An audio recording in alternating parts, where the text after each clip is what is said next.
frica se naște, bineînțeles, din ignoranță, pentru că nu știm ce se va întâmpla. Da, ne Deci este ne e frică de ce nu știm. întotdeauna, da. De ce nu știm și bun, fie nu s-a întâmplat deocamdată ceva în viitor sau încă nu știm dacă s-a întâmplat. Emoțiile nu sunt lipsite de un element rațional. Pentru că atunci când simt emoții, fie că e vorba de frică, de iubire, de afecțiune, de ură, orice altceva, emoția are un obiect pe care îl cunoaștem într-un anume fel. Da? Obiectul, ținta iubirii noastre, urii noastre, fricii noastre. Și definim acel obiect în mod rațional. Deci nu suntem niciodată singuri. Putem să încercăm să fim cât mai liberi în sensul de autodeterminație. Adică să cântărim cu atenție, să vedem avem motive cu adevărat să credem ceva sau nu. Dar, în totalitate, singuri nu putem să fim. Nu putem să ne desprindem de părerile altora, măcar de educația pe care am primit-o de la părinți, în școală și așa mai departe, care a lăsat urme, unor explicite, de cele mai multe ori implicite. O societate care nu dă doi bani pe educație este o societate vulnerabilă, este o societate ușor de atacat. Foarte mult din stres stă în musculatura feței. Am învățat un osteopat. Foarte interesant. Făcea masaj așa, mi-a apăsat și zicea, ești stresat. Și mi-a apăsat aici pe un mușchi. Deci e încordat. Da, se încordează. tensionat. Exact. Că de-aia și stai așa. Și am mai văzut un exercițiu foarte interesant, să-ți cronometrezi, să cu limba scoasă 40 de secunde. Ce face treaba asta? Scade cortizolul. Da? E un studiu, ai și săptămâna trecută o chestie, dacă stai 40 de secunde, scade cortizolul. Oare funcționează? Nu știu, că abia am aflat de chestia asta, încă n-am testat. Dar e un cosmic, așa că merită încercat. Dacă e gratis. Da. Nu trebuie să iau o pastilă. Da. Salutare tuturor și bine v-am regăsit la IGDLCC, adică informații gratis despre lucruri care costă, iar astăzi am o teorie. Am o teorie că suntem cu toții fricoși pentru o perioadă în care nu ar trebui să ne fie chiar atât de multă frică. Dar ca să validez această teorie și despre felul în care este folosită frica împotriva noastră, am adus un expert. Credeam că eu sunt expert încă mi-e frică de mic, așa cum îi ziceam Mihai Morar la un eveniment recent la care m-a invitat să vorbesc despre frică. Ei bine, am găsit pe cineva mult mai expert decât mine, am un filozof pentru voi, l-am adus în studio, astăzi pe Răzvan Ioan, filozof și autorul cele mai noi cărți despre frică, publicată la Fundația Paleologu. Bună ziua! Mulțumesc mult pentru invitație și pentru cuvintele foarte drăguțe, dar în domeniul ăsta mă tem că toți suntem experți. Să suntem clienți. Da, clienți fideli. De fapt, de asta m-am și apucat de cartea asta, dar de asta am vrut să scriu, pentru că e o manieră de a exorciza, de fapt, un fenomen cu care ne confruntăm toți. Dar vă e frică? Da, constant, bineînțeles. Cu ce frică se trezește filozoful Răzvan Ioan la 3 dimineața? În afară de frica absolut firească despre sensul vieții, da, încotro mergem, ce facem cu viața noastră, pe care, iarăși, cred că o avem toți, la frici mai mici. Uite, frica de mers cu avionul. Sigur că îmi dau seama foarte bine că e cel mai sigur mijloc de transport. Evident, și totuși mi-e frică. Da. Sau, recent m-am hotărât să mă reapuc de condus. Sigur, am carnet de mult timp, dar n-am condus. Și evident că există niște temeri și pe temele astea. Întemeiate. Da, întemeiate. Aici e ceva mai ușor să faci față unei astfel de frici. Pentru De că ce? soluția este să te pregătești cât mai bine. Să te antrenezi, să înveți cât mai bine sau să reînveți regulile, să fii atent la condus defensiv. Acum, nimic nu e sigur pe lumea asta. În afară de taxe și moarte. Adică alte frici. Corect. Dar la asta cu condusul, eu pot să vă garantez că am niște 100.000 de kilometri în spate, nu o să scăpați. Chiar dacă, de cele mai multe ori eu am senzația că îi feresc eu pe ceilalți, până când într-o zi s-ar putea să fie nevoie să mă ferească și pe mine cineva. L-am întâlnit pe omul ăla astăzi de dimineață. M-am uitat în stânga, nu venea nimeni, m-am uitat în dreapta, venea cineva, l-am așteptat să treacă și când să fac stânga, venea cineva. Și s-a oprit omul. Deci am avut în sfârșit noroc. Da, uite, în timp ce vorbeați, mă gândesc la un lucru și anume, frica are un rol foarte important în a ne concentra, în a ne atrage atenția asupra unui lucru. Asta, frica, până la urmă, e un mecanism evolutiv cât se poate de util.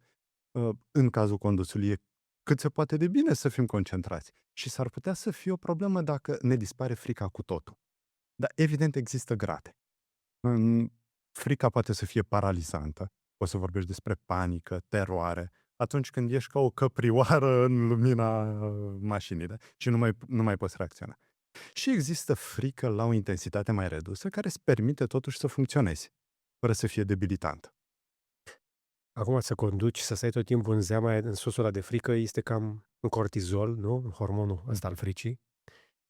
Așadar, o să avem o discuție despre frică astăzi și despre... Eu aș începe de la economia fricii. Și aș începe de la niște teme un pic mai mari, un pic mai grele, care cred eu că ne afectează în viața noastră de zi cu zi, pentru că, încă o dată, teoria mea este că suntem într-un moment al evoluției umanității, când niște oameni foarte deștepți și foarte abili au descoperit că poți să controlezi grupuri foarte mari de oameni prin frică, fără ca oamenii ăia să înțeleagă cât de puternici sunt de fapt și că le este frică de niște chestii mărunte, în timp ce renunță absolut complet la propria lor putere. Da, aici cred că diferența între ce trăim astăzi și ce se întâmpla acum 2000 de ani, să zicem, ține mai degrabă de mărimea populației, pentru că frica a fost mereu un mijloc foarte puternic de a influența deciziile, de a controla. Vedem asta în discursuri la oratori greci sau romani. Sigur, frica e cât se poate utilă. Astăzi, în schimb, avem mijloace mai insidioase, adică frica poate să pătrundă până în spațiul nostru cel mai personal, cel mai intim, prin social media, de exemplu. Mhm. Și atunci devine cu atât mai important tocmai să găsim un mecanism de autoapărare, un fel de aikido al fricii. De asta, cred că opoziția foarte utilă astăzi nu este neapărat între frică și curaj, ci, cred, între frică și libertate. Cred că dacă ne concentrăm pe perechea asta, avem mai multe șanse să nu lăsăm doborâți de frică, ba mai mult să o și utilizăm. Pentru că, ce înseamnă libertatea? În mod fundamental, libertatea înseamnă capacitatea de a te autodetermina, de a gândi cu mintea ta, de a avea discernământ, de a alege ce este important și ce nu este important. Și ce să faci cu timpul tău? Da, cu singura resursă despre care nu știm cât de amplă este, nu știm, dar în contul bancar al timpului nu știm cât mai avem. De asta e atât de Dar în important. niciun caz nu crește. Da. Decât, cine știe, poate acum cu descoperiri științifice să mai creștem un pic. Da, nu ești niciodată sigur.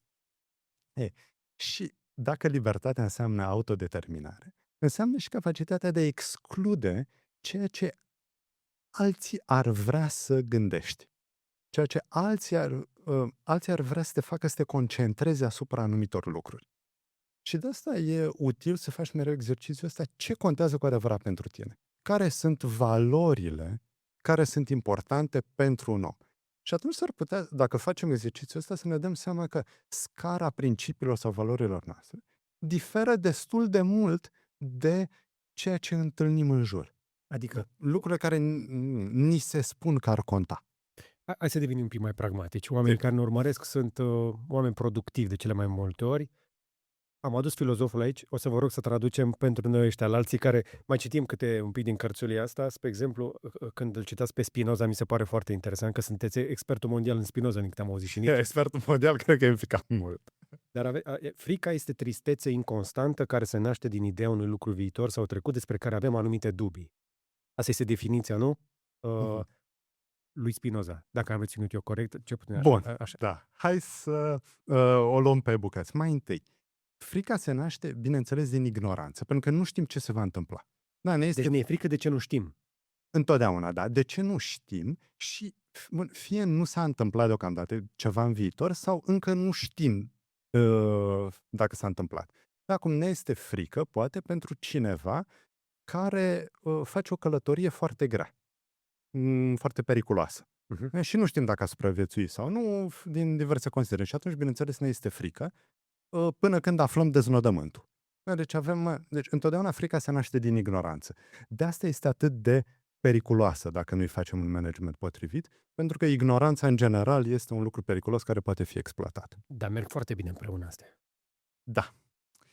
Și, evident, au existat întotdeauna oameni cu inițiativă care s-au gândit că dacă frica și ignoranța vin la pachet, ele pot fi folosite, pot fi exploatate, le se poate da un chip. Acum noi vorbeam de social media. Dar ele nu sunt Ele nu stau, dacă una crește, cealaltă scade. Ele urcă și coboară împreună. În principiu, da, împreună. Și ce înseamnă ignoranța? Înseamnă că nu ai o ancoră precisă.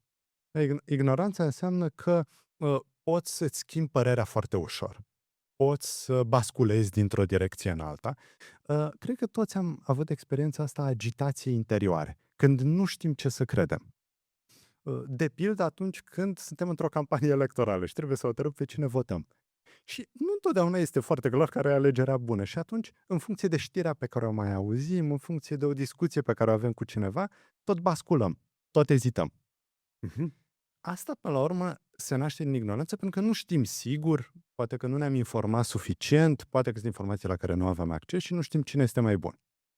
Asta se întâmplă și în viața noastră. Uite, dacă vreau să-mi cumpăr o mașină și ezit, pentru că nu sunt specialist în așa ceva, nu sunt mecanic auto, nu sunt specialist în tehnic și atunci, sigur că mă gândesc că vreau să fie o mașină foarte sigură sau cât mai sigură posibil. Vreau să fie și una foarte fiabilă. Aș vrea să aibă și un cost foarte avantajos. Probabil e greu să găsești soluția care să le face pe toate perfect. Și atunci eziți. Și ți este frică să faci decizia proastă, să iei decizia proastă. Bine, asta e evident, este un grad de frică ceva mai mic, dar și el foarte prezent. Dacă cineva reușește să folosească această instabilitate, această ignoranță și să canalizeze energiile noastre într-o anumită direcție, atunci acea persoană devine foarte puternică. Spinoza, că l-ați menționat, vorbește în primul rând de alianța dintre politică și religie. Sigur, în perioada în care trăia el, asta era foarte important, dar mă tem că și astăzi asistăm la un reviriment al fenomenului. Pentru că dacă dogma religioasă funcționează astfel încât să îți canalizeze frica într-o anumită direcție, atunci, bineînțeles, o să fii supus unei ierarhii bisericești. Mai pe românește să traduc. Dacă ți-e frică că te bate Dumnezeu, o să respecti niște reguli pe care ți le zice biserica ca să ajungi în rai. Da, în mod fundamental asta mult este. simplificat. Da, exact. Tot felul de dogme, tot felul de ceremonii, tot felul de ritualuri. După aceea, biserica poate să spună cine sunt dușmanii și atunci s-ar putea să fii dispus să mergi la război contra acelor dușmani. Sau să vrei să-i elimini din societatea ta. Și atunci putem să ajungem la cazuri de intoleranță. Deci, de fapt, economia asta a fricii poate în mâinile nepotrivite să devină extraordinar de potentă, extraordinar de dinamică și să creeze o coeziune de grup contra celuilalt, contra străinului. Împotriva străinului. Da, hai să mai luăm un exemplu concret. Ce s-a întâmplat în Germania nazistă? Da? Să luăm exemplu cel mai dur. Discursurile naziste spuneau că ei au pierdut primul război mondial, deoarece a existat o conspirație a evreilor.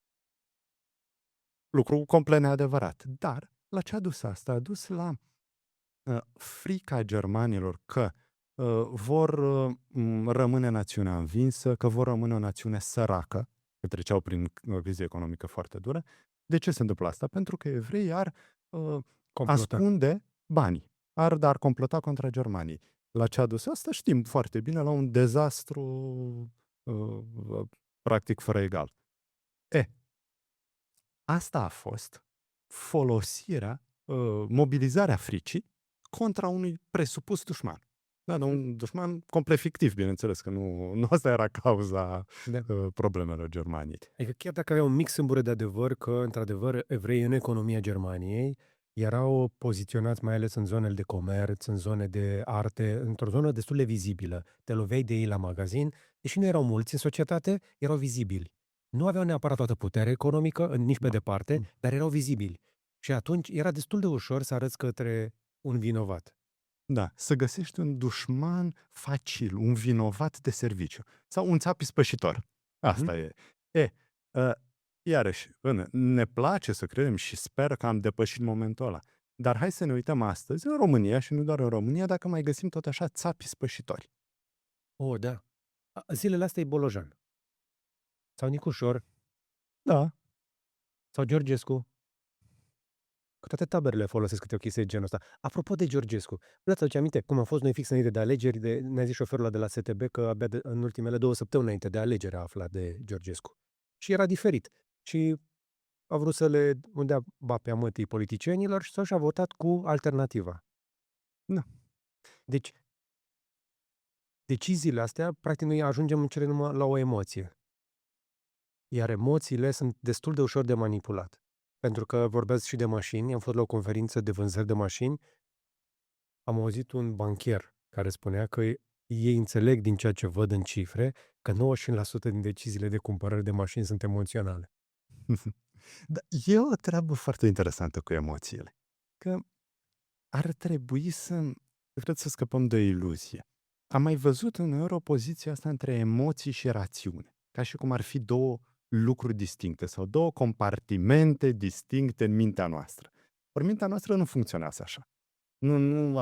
Nu sunt containere diferite în mintea noastră organizate frumos. Cum funcționează Și mintea noastră? emoțiile, bun, asta e o întrebare conflict, dar emoțiile nu sunt lipsite de un element rațional. Pentru că atunci când simt emoții, fie că e vorba de frică, de iubire, de afecțiune, de ură, orice altceva, emoția are un obiect pe care îl cunoaștem într-un anume fel, da? Obiectul, ținta iubirii noastre, urii noastre, fricii noastre. Și definim acel obiect în mod rațional. După aceea, emoția implică o evaluare, că obiectul respectiv este bun sau e rău pentru noi. De exemplu, dacă iubesc pe cineva, consider că acea persoană este bună pentru mine și vreau să fiu cât mai des împreună cu persoana respectivă. Dacă urăsc pe cineva, atunci consider că acea persoană este rea și vreau să fie anihilată în termenul lui Spinoza. Dar vreau să-i se întâmple ceva rău, ca să înseamnă ură. Deci e vorba de... Deci rațiunea joacă un rol mereu în emoții. De asta, e adevărat, spun, frica, bineînțeles, este emoție, dar putem să avem și o terapie rațională pentru frică. Să punem câteva întrebări. Obiectul fricii noastre e chiar atât de îngrozitor cum ni se pare? Sau mai exact, e justificat ca, să spunem că lucrul respectiv este de temut? Și asta e o metodă pe care putem să o aplicăm pentru absolut orice caz de frică. Dacă mergem acum la munte, și care o să fie frica principală? Urșii. Că dăm de un urs, nu? Am auzit știre dimineața la radio. Încă o fată a fost atacată de un urs. Este îngrozitor. Eu acum, pur și simplu, nu mai vreau să risc. Nu văd de ce mi-aș asuma un astfel de risc când există și alte soluții de a petrece timpul liber. Eu chiar mă duc la munte weekendul viitor și în mintea mea este clar lucrul ăsta. Mi-e teamă că o să ne întâlnim cu ursul. Ce fac? Păi, care ar putea fi mecanisme? Pe de o parte, sigur, ni se spune să nu mergem noaptea, da? Să nu ieșim noaptea pe stradă. Da, e o măsură foarte utilă. Să stăm cât mai mult în hotel. Bun, după aia ne mai punem întrebarea de ce mai mergem la munte, dacă trebuie să stăm în hotel sau în casă cât mai mult. Să nu lăsăm mâncare nesupravegheată sau mâncare în curte astfel încât să atragă un animal. Mă gândeam la treaba și în tinerețe am făcut și eu doza mea de tâmpenii, printre care, apropo de urși, am făcut următorul lucru. Am avut un plan cu un prieten foarte bun să mergem pe jos din Atena până în Croația, până în Zadar. În orașul Zadar, amândoi pasionați de Grecia antică. Atena la Zadar. Da. N-am reușit să mergem pe jos tot drumul. Era totuși cam mult, era, nu știu, vreo 1500 de kilometri. Ok. Bun, ai un proiect de o vară, dar... Cert este că am ajuns la un moment dat la un parc natural superb, Plitvice,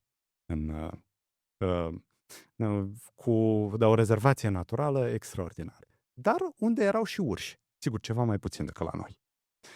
Și am fost avertizați să nu stăm cu cortul acolo, pentru că s-ar putea să ne întâlnim cu Moș Martin. Fiind tineri și destul de bătuți în cap, mă gândesc acum, am zis hai că totuși stăm lângă un drum care este circulat și nu o să pățim nimic. Ok.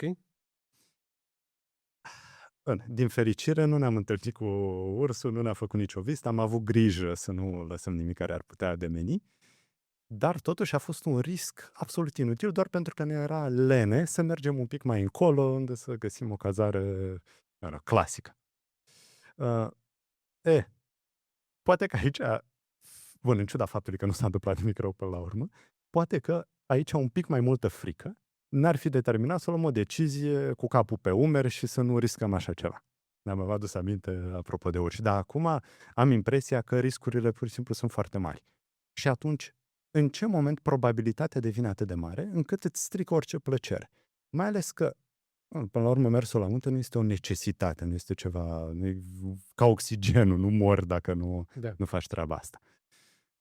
Bun, pe de altă parte, mai e ceva, și anume, uite, mie îmi place foarte mult să joc șah. Nu-s bun deloc la jocul ăsta, dar îmi place foarte mult. Și un lucru pe care îl înveț la șah este că absolut orice mutare are avantaje și are și dezavantaje. În afară de șahmat, atunci, bineînțeles, se termină jocul.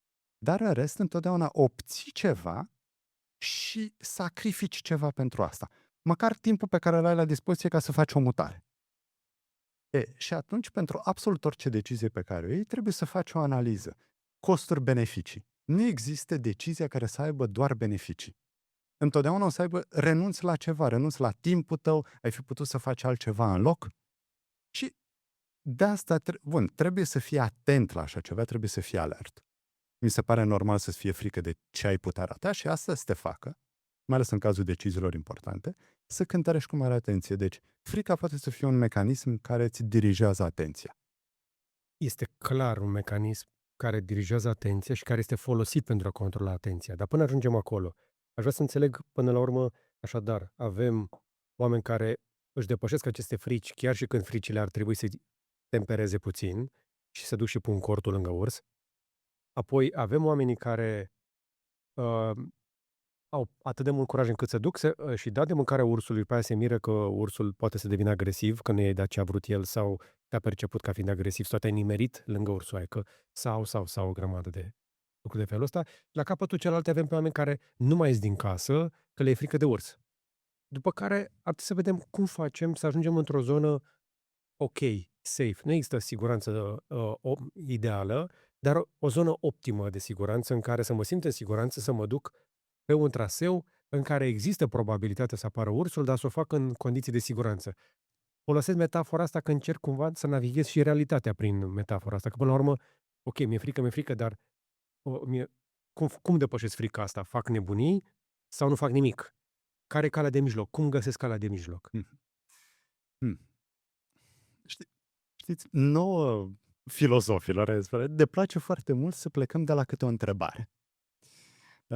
Și asta de multe ori este mult mai util decât în foarte multă vorbărie pe tema unui subiect. Și aici o întrebare cheie este: care sunt efectele unei frici? Până unde merg consecințele unei anume frici? Dacă frica de urs înseamnă că nu mai vrei să ieși deloc din casă, atunci e clar că lucrurile au mers prea departe, pentru că asta te inhibă și te face să nu te mai bucuri de foarte multe alte lucruri. Dar frica este foarte bună dacă mergi pe un traseu cât mai sigur posibil. Dacă ai la tine un spray contra urșilor, să zicem, sau dacă faci zgomot, astfel încât ursul să știe că ești acolo, sau dacă mergi într-un grup mai mare.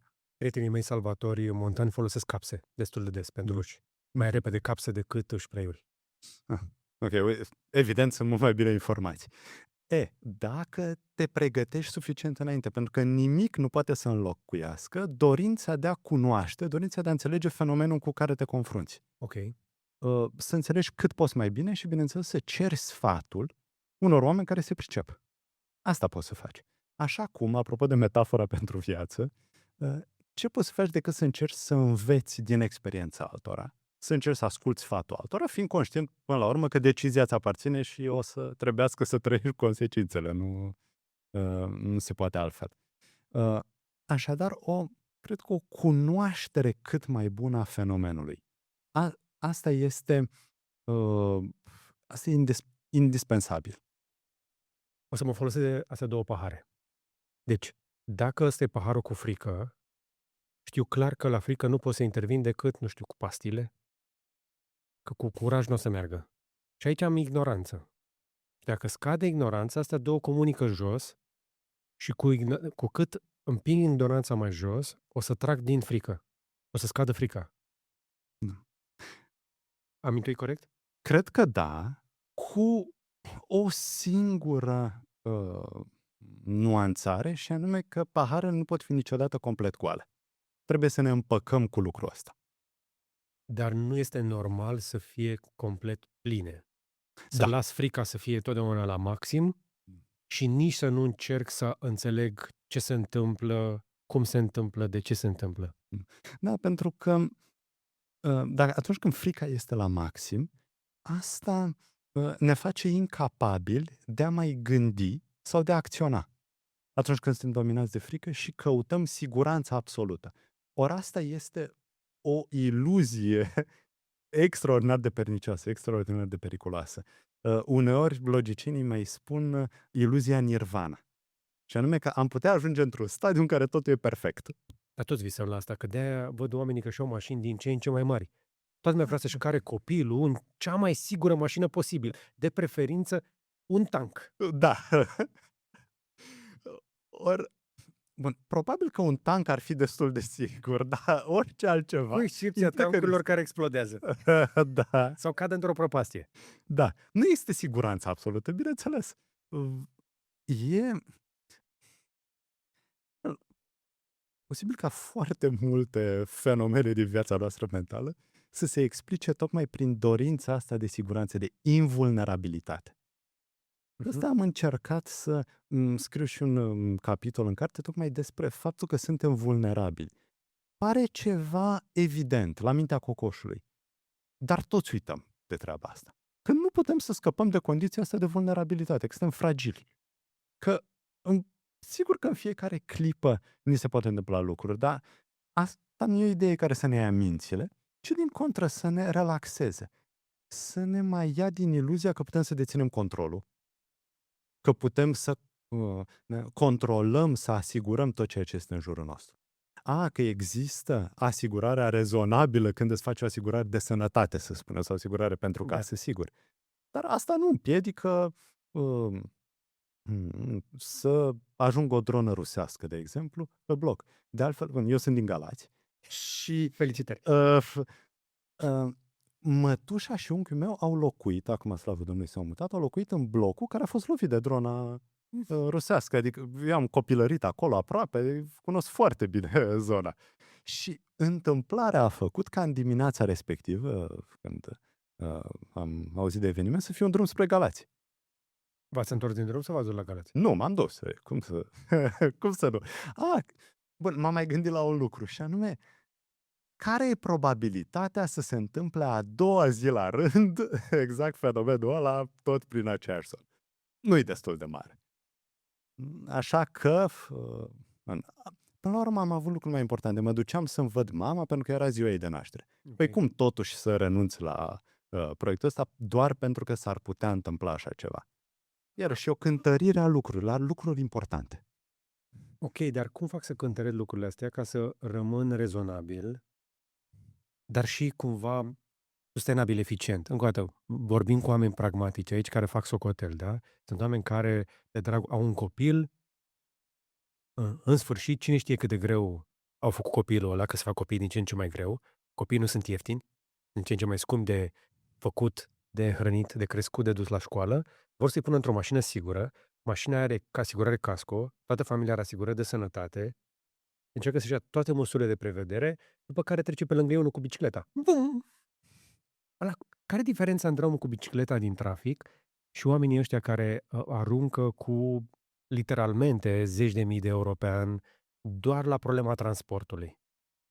Dintr-o perspectivă în asta a fricii și a nevoii astea de invulnerabilitate. Că am mai învățat o chestie acum că ne aruncăm banii pe asigurări și pe mașini mari și pe, nu știu, case cu pereți groși, că noi avem asta în România, să ne facem pereții groși și tot felul din astea, pentru această nevoie de invulnerabilitate. Mm. Comparația asta e foarte interesantă, foarte bine găsită, paralela asta pe care ați invocat-o între biciclist și pe de-o parte și, cei care sunt dedicați cu totul siguranței, Ca să nu zic de aia pe scutere și pe motoare scutere sau pe, trotinete, care trec care trec pe sunt lângă mine dimineața, că eu vin cu familia în oraș, trec pe lângă mine zum, zum. Mh. Mă uit așa la ei și mă gândesc, ăsta bea o cafea și mănâncă și croissantul până ajung eu în oraș. Mhm. Bun, o diferență fundamentală este ce are de protejat fiecare și cum evaluează ce are de protejat. Bineînțeles că un om care are o familie, care are copil, care are, să spunem, deja o experiență de viață, tinde să fie mai temător și foarte bine că face ceea ce îi stă în putere să se apere. Sigur, aici frica poate să păzească bostănăria. Ok. Bun, dacă, bineînțeles, nu cade în iluzia că poți să garantezi cu totul lucrurile. Acum, în ce privește pe cei, uite, bicicliști sau pe cei care nu respectă regulile, păi, în primul rând, aici avem de-a face cu obligativitatea statului de a aplica niște legi. Mie, în primul rând, asta mi se pare că Nu, nu eu, se eu, întâmplă. eu sunt de acord că statul trebuie să-i lase în pace pe oamenii ăia care merg pe două roți. Lasă-i în pace să depășească coloana. N-am nicio problemă cu chestia asta. Oamenii ăia pur și simplu sunt mai eficienți. Dar, totuși, când ești pe drum, pe carosabil, trebuie să respecte regulile de Corect. circulație. Și nu întotdeauna o fac. Asta Așa este este. o problemă. Mai ales livratorii. Um, Așa cum uneori merg pe zebră, pe trecere de pietoni, pe bicicletă, ceea ce iarăși Corect. nu e normal, în viteză. Deci, în primul rând, avem o problemă de aplicare a legii. După aceea avem o problemă de educație, de conștientizare a pericolelor reale.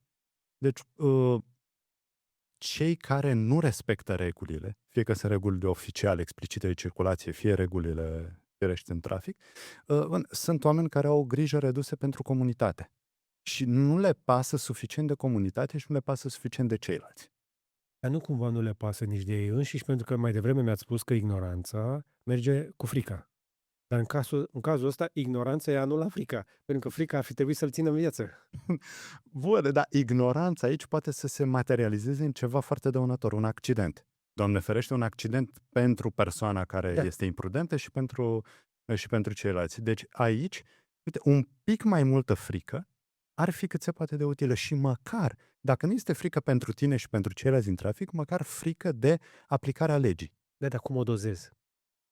Um, Cum o dozez eu? Pentru că dacă stau după poliția rutieră să iasă pe stradă să-i amendeze pe toți, o să am de așteptat. Aici nu se poate crede decât prin prudență, prin vechea virtute a prudenței, a găsi calea de mijloc. Asta este vechea definiție a virtuții, calea de mijloc. Între două excese, între lașitate, deci frică excesivă, și nesăbuință, adică curaj excesiv. Și avem, bun, sigur, nu e o formulă matematică precisă, dar întotdeauna la mijloc să ne gândim, dăm cumva dovadă de lașitate și atunci, pentru că vrem să ne protejăm prea mult, pur și simplu pierdem ceva din ce am putea trăi? Adică vorbim de nevoia excesivă de invulnerabilitate. Da. Sau, din contră, suntem atât de îndrăzneți încât nu mai ținem cont de niciun fel de piedici.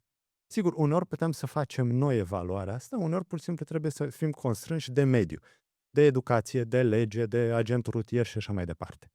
Okay. Calculul acesta al mediei e o rețetă care nu dă greș, care în general este foarte utilă. Ați studiat ultimii 350 de ani despre chestia asta, din câte știu. Există totuși o metodă ușoară pe care să pot să o fac singur sau trebuie neapărat să reacționez la mediu, la presiunea, nu știu, autorității sau la grupul de prieteni? Eu sunt foarte sceptic când vine vorba de ideea asta de a pune în aplicare ceva singur, de unul singur. Pentru că dacă este să fim foarte preciși, nu există așa ceva. Noi nu suntem niciodată singuri. Chiar dacă ne închidem într-o cameră, avem pereți în jurul nostru, închidem ușa, de fapt nu suntem singuri.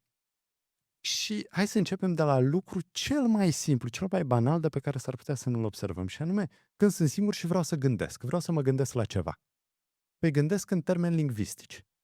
Folosesc limbajul. Ori am inventat eu limbajul? Nu, e evident că am obținut asta din exterior. Și limbajul aduce și un anume mod de a gândi. Deci nu suntem niciodată singuri. Putem să încercăm să fim cât mai liberi în sensul de autodeterminație. Adică să cântărim cu atenție, să vedem, avem motive cu adevărat să credem ceva sau nu? Dar, în totalitate, singuri nu putem să fim. Nu putem să ne desprindem de părerile altora, măcar de educația pe care am primit-o de la părinți, în școală și așa mai departe, care a lăsat urme, unor explicite, de cele mai multe ori implicite. De asta e atât de important să luptăm nu doar pentru noi, ci și pentru mediul nostru. Pentru a încerca să facem o societate, hai să folosesc un termen amplu, societate cât mai bună. Pentru că, de fapt, nu o facem neapărat doar pentru ceilalți. E o formă de egoism. Până la urmă, egoismul nu Deci să fie exclude binele celorlalți. Deci când ești altruist, nu o faci neapărat pentru ceilalți. Da. Foarte interesant. E o formă de egoism care a încercat să se gândească mai bine la ce înseamnă cu adevărat binele meu. O să simplific și mai mult. Altruistul este un egoist șmecher. Îmi place definiția asta. Mie mi-a plăcut, spre exemplu, cercetarea lui Franz de Waal pe cimpanzei, care demonstrează fix chestia asta, că cimpanzeii cei mai altruiști erau cei mai longevivi ca lideri pentru că făceau alianțe. Cei mai puternici și-o luau pe coajă într-un moment de slăbiciune. Da, am trăit, 7 ani și ceva în Olanda. Acolo m-am format din multe puncte de vedere. Acolo v-ați făcut doctoratul la Leiden. Da. Și facultatea și doctoratul. Și unul din primele lucruri pe care le-am observat este că dacă mergi pe stradă, te uiți în casele oamenilor și n-au perdelele trase. Poți să vezi ce se întâmplă, pentru că este o societate a deschiderii. Este o societate care nu vrea să se izoleze de ceilalți. Bun, sigur, asta are anumită genealogie istorică, ține de protestantismul lor și așa mai departe, dar lăsăm la o parte discuția asta istorică. Cert este că avem în multe țări, mai ales din nord, conștiința asta faptului că ești la oaltă cu ceilalți. Sigur, te expui altora, nu complet, dar te expui altora, pentru că în același timp vrei să faci parte din comunitate și pentru că îi respecti pe ceilalți. Și asta se vede în felul în care se mișcă în trafic, de pildă, la cât claxonează. Aș fi curios să văd o analiză statistică, cantitativă, cât de des se claxonează în Olanda versus România sau sudul Italiei. Ori, lipsa poluării fonice, de fapt, denotă respect pentru societate. Și, într-o astfel de societate, o să te simți și tu mai bine. Dacă încerci să contribui, dacă încerci să duci societatea în drumul ăsta, pe drumul ăsta, o să fii mai puțin stresat. Da. Copiii tăi vor fi mai în siguranță. Deci, revenind la discuția de mai devreme, cum dozezi frica? Păi frica mea fundamentală este că societatea românească nu se va mișca spre un astfel de ideal. Și atunci vom avea în continuare dorința de a ne urca în tancuri, astfel încât să ne protejăm, pentru că ne este frică de celălalt, că s-ar putea să intre în noi. Îi vom avea pe cei nesăbuiți, cărora nu le pasă dacă lovesc pe alții, dar pe bicicletă. Sau putem să ne mișcăm spre un model de tipul ăsta, olandez, în care nu ai nevoie de un tank pe stradă pentru că regulile de circulație se respectă, în care toată lumea merge cu bicicleta și nimănui nu este frică de ceva și nici riscurile nu sunt Deși sunt accidente zilnice și acolo. Bun, dar aici trebuie să ne uităm și la procent. Evident. Nu poți să ai o societate perfectă. Evident. Deci asta e pe termen lung, mi se pare pe termen lung rețeta potrivită. Asta o să mai reducă din frică, nu încercarea de a construi noi o fortăreață doar pentru noi, ci încercarea de a construi o societate în care ne simțim mai în siguranță pentru că am reușit să formăm un anume tip de popor. Hai să încercăm să devenim iarăși pragmatici. Una dintre cele mai ciudate reacții le-am primit, spre exemplu, când i-am spus echipei cu care lucram aici la șantier, când am renovat clădirea, că vreau să dau zidul jos din față. Așa că ați văzut, acum avem un gard foarte jos, vezi peste, se vede și prin el și pe deasupra. Păi, dar de ce vrei să dai? Că e un zid bun. Aveam un zid din ăsta la 2 metri de beton, cum se face la noi în România. Uh, Sincer, m-am gândit un pic serios la faptul că s-ar putea, evident, să se vadă în curte și anumite obiecte să atragă atenția. După care, ca să-mi combat frica asta, m-am uitat la statistică. Am văzut că furturile din locuințe și de pe proprietăți sunt în scădere în România. În momentul ăsta sunt mai mici decât în Marea Britanie, cu mult. Nu am scăpat însă și un coleg care a lăsat o trotinetă neasigurată a zburat peste gard împreună cu hoțul care sărise gardul, dar eu cred că una peste alta am avut parte de un deal bun. Văd mai mult, am o curte mai aerisită, mi se pare că este un spațiu deschis, am pierdut o trotinetă în 5 ani. Da, prețul nu pare deosebit de înalt. Da, așa este, pentru că Dar alternativa era să nu pierd nicio trotinetă. da, dar ce e mai important? O trotinetă care până la urmă, bun, eu amărâtă de trotinetă sau, cât a spus, 5 ani? Da. 5 ani fără zid în Da. fața gardului, în fața curții. Cred că calitatea vieții este mai importantă decât o trotinetă în 5 ani. Și acum, într-adevăr, din punctul ăsta de vedere al furturilor sau infracționalității, și am văzut că în România au scăzut mult Da. lucrurile. Bun, e posibil ca asta să se datoreze și faptului că am exportat o mare parte din fracționalitate. Se confirmă asta. Mhm. Așadar, bun, ne ajută lucrul ăsta, dar un trai bun împreună nu se construiește doar prin exportul de infracționalitate sau, bun, sigur că asta e foarte important, reducerea infracționalității, dar sunt lucruri mici care contează pentru noi. Siguranța asta, confortul acesta. Pentru că cei care vor să se baricadeze, de fapt au o viață împovărată. Dar nu e în totalitate vina lor, bineînțeles, sau nu e în principal vina lor, ci pur și simplu asta e frica în care trăim.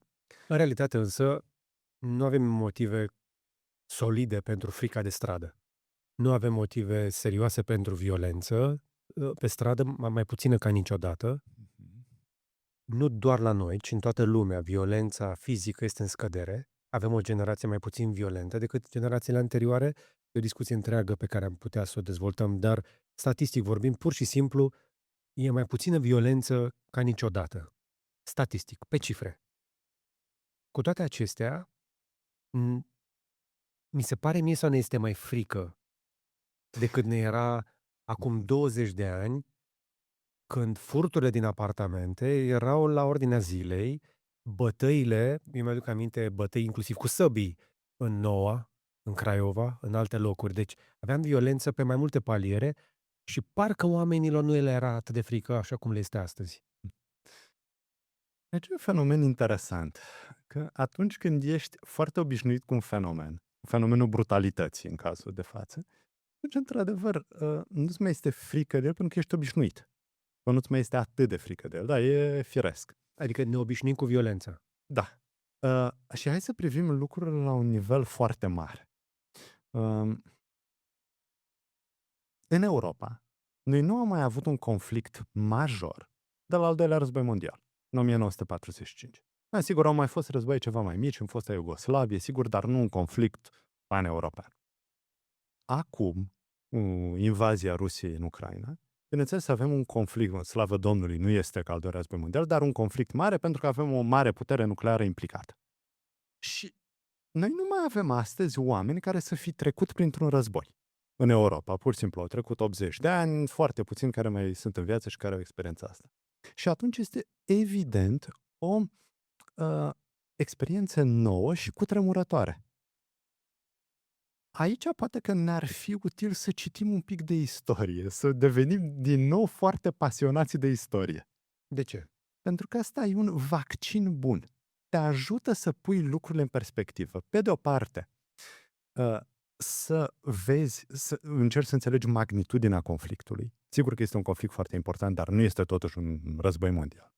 Pe de altă parte, să-ți arate că dacă pui piciorul în prag repede și devreme, de fapt limitezi dimensiunile catastrofei. Pentru că mai e ceva. Pentru că dacă frica devine prea mare și ne pierdem mințile, devenim agitați, nu mai știm cum să răspundem unui tiran, unui agresor. E important să punem piciorul în prag. Să nu ne ocupăm de appeasement, să nu fim prea împăciuitori. Pentru că asta doar îl încurajează pe agresor. Deci, frica asta prea mare, de fapt, îl favorizează pe agresor. Noi trebuie să ne temem din contră că s-ar putea să-i dăm prea mult curaj. E un fenomen interesant, că tot am vorbit despre al doilea război mondial. În Marea Britanie, în timpul ascensiunii lui Hitler, erau două școli de gândire. Cei care, asemenea lui Churchill, voiau să se opună lui Hitler de vreme și ferm, și cei care doreau să negocieze. Da. Chamberlain, Halifax și ceilalți. Și am văzut o statistică interesantă în cartea lui Andrew Robinson despre Churchill. Și anume, cei care luptaseră în primul război mondial, în tranșee, Churchill, Clement Attlee, erau pentru un răspuns ferm. Și cei care nu luptaseră erau pentru politica de negociere. Asta e interesant, pentru că inițial te-ai putea gândi, da, cei care au văzut lupta în tranșee, pe frontul de vest, la Dardanele, au văzut cât de îngrozitor este războiul și ar vrea să le evite. Totuși nu. Pentru că ei și-au dat seama că dacă nu oprești amenințarea în fașă, atunci, într-adevăr, o să ajungi la ceva groaznic. Trebuie să oprești repede, tocmai ca să nu ajungi la un război mondial. Și cei care nu avuseseră experiența asta au fost, din contră, mai lași. Și nu s-au opus ferm și, iarăși, știm ce s-a întâmplat. Hitler a avut cale liberă. Sună cunoscut, îmi sună ca ceva din prezent. Și mie. De asta mi-e tare frică. De asta este frică filozofului. Da. Că nu am învățat lecțiile potrivite din trecut. Dar nu învățăm cu adevărat din trecut? Churchill învățase. Churchill Învățase dintr-un trecut recent, învățase din propria experiență. E adevărat ce spun anumiți, ce spun bătrânii sau și alți filozofi? Că oamenii nu învață din greșelile altora, învață doar din propriile greșeli? Churchill, în același timp, nu numai că trecuse prin câteva războaie, dar și studiase războiul. A scris, de pildă, o carte superbă despre ducele de Marlborough, strămoșul lui, și care a fost un comandant britanic genial, care s-a luptat cu Ludovic al XIV-lea. Churchill și-a dedicat viața înțelegerii istoriei și avea o cunoaștere foarte bună.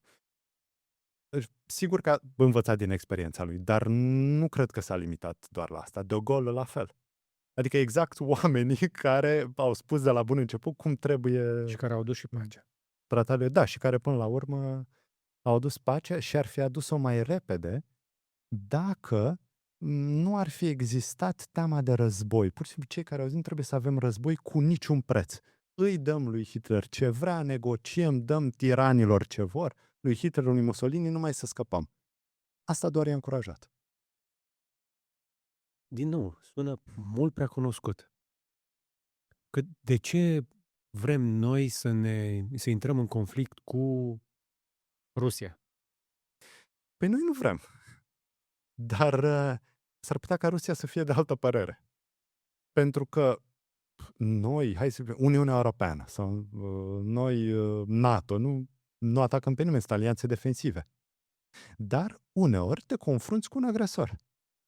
Și atunci, soluția nu este să îi dai ce vrea, să-l încurajezi. Să nu uităm un lucru. Conflictul din Ucraina, războiul din Ucraina n-a început acum câțiva ani, a început în 2014 cu invazia Crimeei. Și se prefigura cu mult timp înainte, pentru că Putin a mai declarat public că are de gând să facă chestia asta. Da. Și a fost frică de a nu-l deranja, cumva, frica de război. Fără să ne dăm seama că, de fapt, ar trebui să ne fie frică de faptul că îi dăm nas. Și că a văzut că merge, deci de ce n-ar încerca în continuare? Mai există și tabăra cealaltă și o altă școală de gândire care spune că, în cazul lui Putin, frica lui primordială, cu care se trezește el noaptea și dimineața și la prânz și toată ziua, este că va fi invadat de la vest. Că de la Munții Carpați până la Moscova e doar câmpie, o câmpie lată, care poate fi folosită pentru a invada Moscova în 2 zile. Și singurul mod în care el poate să scape de frica asta primordială, am putea spune, este să se apere ofensiv și să pună cât mai mult tampon între Rusia și NATO.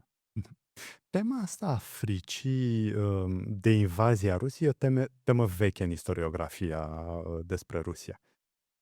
Treaba e că, astăzi, Rusia are cel mai mare arsenal nuclear din lume. Dacă țara cu cel mai mare arsenal nuclear din lume Cred că americanii l-au pe celălalt. numeric, rușii. Dar Ajungem imediat la calitate, că acolo lucrurile acolo mai lucrurile diferă. da, la calitate. Da. Dar n-ai nevoie să distrugi lumea de 1000 de ori sau de 100 de ori. E destul să o distrugi odată. La un moment dat... Dacă auzea Nero asta la momentul potrivit... La un moment dat nu mai trebuie să ai mai mult armament nuclear. E suficient. Deci, temerea asta, de fapt, nu mai e ca pe vremea lui Petru cel Mare, când sunt invadați, atacați de suedezi. Nu mai e ca pe vremea lui Alexandru I, când sunt atacați de Napoleon. Sau chiar pe vremea Uniunii Sovietice, când Hitler a atacat, deși, fuseseră aliați, să nu uităm lucrul ăsta. Acum, pur și simplu nu se mai pune problema de așa ceva, pentru că au cele mai performante mijloace de apărare. Ok. Frica, cred eu, este alta. Și anume frica că s-ar putea ca în Rusia să avem o ofensivă a ideilor vestice și a prosperității vestice. De-aia se vorbește atât de mult, de-aia vorbește Putin în discursurile lui despre decadența Occidentului. Da, despre importanța credinței. Acum, nu știu dacă ați văzut noile scene cu doamna Șoșoacă, care s-a dus în Rusia, la forumul lui Putin, și a avut acel discurs realmente obscen, în care Da, confirm. i-a spus tiranului Putin cât de mult îl iubesc românii. Și Dar pe mine nu m-a întrebat nimeni. Da, noi n-am votat pentru treaba asta. Da. Răspunsul lui Putin a fost, nu comentez chestiunile interne din România, dar ne unește credința. Apelul abuziv la valorile tradiționale. Da, să ne înțelegem, creștinismul nu are nimic de a face cu creștinismul criminal al celor care binecuvântează rachete de croazieră. Acum, bineînțeles că discuția în detaliu despre ce se întâmplă în Rusia trebuie făcută cu un specialist care s-a ocupat doar de asta. Bun, eu sunt în poziția celui care este interesat de istoria filozofiei în care Rusia se încadrează și, bineînțeles, știu suficientă rusă cât să citesc niște știri. Da? Dar, bineînțeles, nu sunt un specialist în așa ceva. Dar e destul de clar din discursurile lui Putin sau din discursurile celor apropiați că există o constelație de valori la care fac apel. Tocmai ca contrapondere la ceea ce consideră amenințător. Deci este o frică de idei, de fapt. Este o frică deci nu e frică de șenila lui NATO, e frică de democrația capitalistă? Liberală, da, de care vor să profite. Să nu uităm că toți copiii acestor fesebiști și toți copiii kaghebiștilor și oligarchilor sunt prin Occident și se bucură de educația în universități occidentale, se bucură de apartamente prin Londra și prin Paris și prin Viena. Și la Lacul Como. Da, nu erau la Lacul Como. Și mie mi-ar plăcea. Da. Ipocrizia este, bineînțeles, la putere. Și mai e ceva, dacă tot vorbim de frică, și regimuri dictatoriale, autoritare sau totalitare în general. Într-un astfel de regim, ierarhia regimului este dată de cât de mult poți să minți și cât de mult poți să deformezi realitatea. De ce a fost armata Rusiei atât de slab pregătită la începutul războiului? Pentru că a existat un lanț al minciunii, pentru că nimeni nu voia să spună realitatea. că așa se întâmplă într-o tiranie. Nimeni nu vrea să spună adevărul pentru că riscă. Și atunci toți ziceau, șeful, ce grozav avem, uite ce tari suntem noi, ce armament avem, îi batem pe ucrainieni și în 3 zile mergem, defilăm la Kiev. Nu s-a întâmplat treaba asta. E la fel cum se întâmpla la noi înainte de 89, cu raportarea la hectar, producția la hectar, care depășea cu 200%, 300% Da. în rapoarte. În realitate era o sărăcie lucie. Cum se întâmplă acum în Republica Populară Chineză, unde au făcut mai multe rânduri mai multe epurări la nivelul liderilor din armată pentru corupție. Au găsit nisip în rachete, în loc de explozibil. Da. E foarte interesantă fascinația asta pe care o au unii pentru China. Acum, a se înțelege, să studiezi China este o misiune cât se poate de utilă. Și foarte bine să știi. Eu sunt unul dintre oamenii fascinați de China. Am fost acolo și am văzut-o cu ochii mei. Dar admirația pentru sistemul chinezesc este altceva. Sunt lucruri diferite. Da. Pentru că este un regim un totalitar care era încă l-are pe Mao expus pe străzi. Și mai e ceva. Putem să vorbim despre armata chineză, dar nu știe nimeni exact cât de bună este, pentru că n-a fost testată niciodată. Bun, sper să nu ajungem în situația în care va fi Ieri au testată. anunțat taiwanezii că sunt încercați iarăși pe acolo. O altă zonă fierbinte. Bun, putem să vorbim despre fricile astea. Acum, noi nu avem absolut niciun mijloc de a influența ce se întâmplă în Taiwan, ce se întâmplă cu China și chiar și ce se întâmplă în Ucraina. Sigur, putem ajuta, dar puterea noastră individuală este relativ mică. Trebuie totuși să trăim în acest orizont al unei potențiale catastrofe. Aducând-ne aminte că întotdeauna se putea întâmpla așa ceva. De în războiul rece întotdeauna se putea întâmpla un holocaust nuclear. Omenirea a supraviețuit. Să ne aducem aminte că există totuși oameni responsabili, există oameni competenți pe care putem să îi susținem, pe care putem să îi votăm sau să încercăm să devenim noi cât mai competenți. Astea sunt modalitățile de a ne trata de frică. Uite, da, scuze. Nu, vă rog. Că tot l-ați menționat pe Spinoza și, bineînțeles, e o inspirație pentru mine, o inspirație majoră. Spinoza are o poveste de viață interesantă, pentru că el s-a născut în comunitatea evrească. Este evreu. Numai că originalitatea sa în gândire, independența sa, l-au făcut persoana non grata în comunitatea evrească, e o poveste complicată. Cert este că a fost excomunicat. Acum îmi imaginez că pentru orice tânăr, așa ceva este o experiență îngrozitoare. Să fii scos din trib este echivalent cu moartea. Da.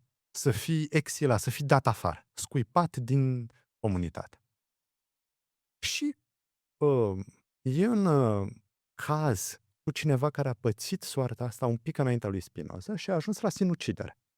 Asta e genul de efect pe care poate să-l aibă astfel de excomunicare. Spinoza a procedat altfel. Ce a făcut? Pentru că era pasionat de cunoaștere, de filozofie, de știință, s-a apucat să învețe latină. Astfel încât să aibă acces la cele mai bune studii la momentul respectiv, pentru că totul se scria în latină, toate conversațiile științifice erau în latină. S-a dus la universitate, s-a integrat din ce în ce mai bine în alte cercuri științifice, filozofice, astfel încât să-și găsească ancorele de care are nevoie. Deci revin la tema asta, cunoaștere, depășirii ignoranței. Asta a fost metoda Spinoza, să învețe latină și să se apuce de studiu. Pentru o persoană privată, chiar nu văd altă modalitate de a încerca să se confrunte cu spectrul acesta al vulnerabilității. Înțeleg din tot ceea ce îmi spuneți că încercați să ne vindecați pe toți de frică, scăzându-ne nivelul de ignoranță, explicându-ne că pericolul nu e chiar atât de mare. Alternativa atunci care este? Curajul? Pentru că din tot ce scrieți și dumneavoastră, nici curajul nu ar fi neapărat o soluție. Cred că libertatea. Ăsta e cuvântul la care vreau să... Dar la ce fel de libertate se gândește filozoful când zice libertate? Că eu îmi pot imagina multe lucruri. Cred că 3 tipuri de libertate. Sunt 3 domenii. Mai întâi, libertatea intelectuală, care este baza până la urmă. Libertatea înseamnă și discernământ. capacitatea de a selecta ce este just și ce nu este just. Um, Să luăm un exemplu concret. A existat la un moment dat o campanie contra Uniunii Europene, în care se spunea că Uniunea Europeană ne va obliga să mâncăm gândaci, făină din gândaci. Sau să ne chestie de căsătorim bărbat cu bărbat. Da. Puțin discernământ și informare pe cont propriu îți arată relativ repede că așa ceva este o bazaconie. Acum, pentru mine și pentru dumneavoastră este o bazaconie, dar a funcționat. Da. Aici ajungem la problema fundamentală a educației. O societate care nu dă doi bani pe educație este o societate vulnerabilă, este o societate ușor de atacat. Pentru că umple mult mai ușor paharul cu ignoranță, Um, care comunică cu paharul de frică. Cât de mult se investește în România în educație, cât de mult se investește în cultură, cât de multe cărți se cumpără și se citesc mai ales, că nu e suficient doar să le cumperi.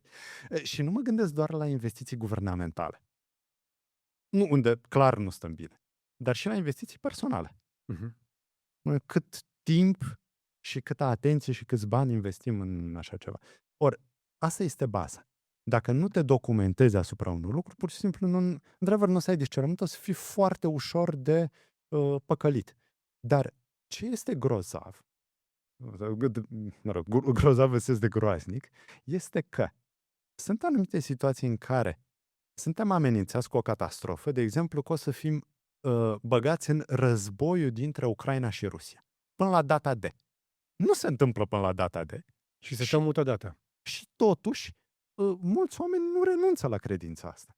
De câte ori vrei să fii păcălit? Iar și iar și iar.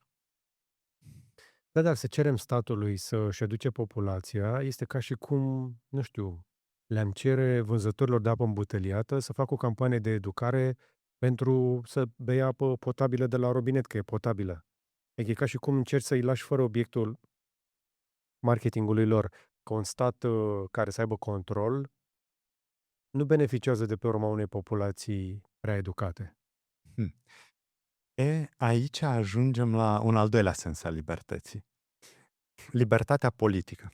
Și un element fundamental este aici ca statul să înțeleagă că există forță reală și există forță iluzorie. Mai exact. Forța și controlul iluzorii sunt cele care spun, ai o populație needucată, o populație ușor de controlat, deci tu ești puternic, dacă ești politician sau dacă ești om de stat. Tu ești puternic că poți să-i controlezi. Proști, dar mulți. Numai că asta e o iluzie, pentru că aia va fi o societate mai săracă. O să ai mai puține resurse, o să ai mai puțini oameni întreprinzători, o să ai mai puțini oameni care fac lucruri. De asta un stat dictatorial sau totalitar este unul de fapt foarte slab. Pentru că nu ai niciun fel de inițiativă privată, nu ai niciun fel de dezvoltare pe vreun palier. Pe când un stat liber este cu adevărat un stat puternic, cum se întâmplă cu marile democrații liberale din vest. Marea Britanie, Franța, SUA, pentru că ele au un control mai mic asupra cetățeanului. Nu vor să impună un mod uniform de a gândi, dar asta ce înseamnă? Că cetățenii au mai multă libertate să inoveze, să descopere lucruri, să cerceteze, să facă ce vor ei. Și atunci vei avea state mai bogate, mai prospere. Adică facem o comparație între SUA și Uniunea Sovietică și răspunsul e clar, între Germania de Vest și Germania de Est. Iarăși, e evident. Dar de ce? Pentru că... Între Federația Rusă și Uniunea Europeană. Da. Coreea de Nord și Coreea de Sud. Exemple pot continua. Deci cu cât ai mai mult control asupra populației... E un control aparent. E o iluzie. Controlul nu e aparent. Controlul poate fi total. Da. Ca în Coreea de Nord. Da, dar forța, puterea este aparentă, de fapt. Pentru că ai un stat... E mult mai bine să fii președintele Americii, ai mult mai multă putere, sau prim-ministrul Marii Britanii, ai mult mai multă putere, de fapt, decât tiranul Coreei de Nord, care se teme mereu că va fi asasinat, care are acces la mai puține lucruri. De ce îi admiră așa de mult Donald Trump pe oamenii ăștia? Că atunci când vorbește despre ei, îi sclipesc ochii. Lui i-ar plăcea Statele Unite, dar cu beneficiile liderului suprem? Da. Ori nu poți să vrei un cerc pătrat. Ori una, ori alta. Uh, Eu mă bucur foarte mult că instituțiile americane rezistă. Au arătat că rezistă. Curtea Supremă a rezistat. N-a contat cine a numit judecătorii acolo, că sunt mai mulți republicani decât democrați și au făcut treaba. Mhm. O să vedem acum și cu alegerile la midterms Ok. în Congres, pentru că elementul fundamental, elementul cheie al Constituției americane este neîncrederea. Ok. Frica că o ramură a guvernării ar putea să devină prea puternică. De asta fondatorii americani, părinții fondatori, au organizat lucrurile astfel încât să avem un echilibru între forțele din stat, între elementul executiv, judecătoresc și Ce au legislativ. înțeles ei acum 250 de ani? Concentrarea puterii este extraordinar de periculoasă și trebuie să ne temem de asta.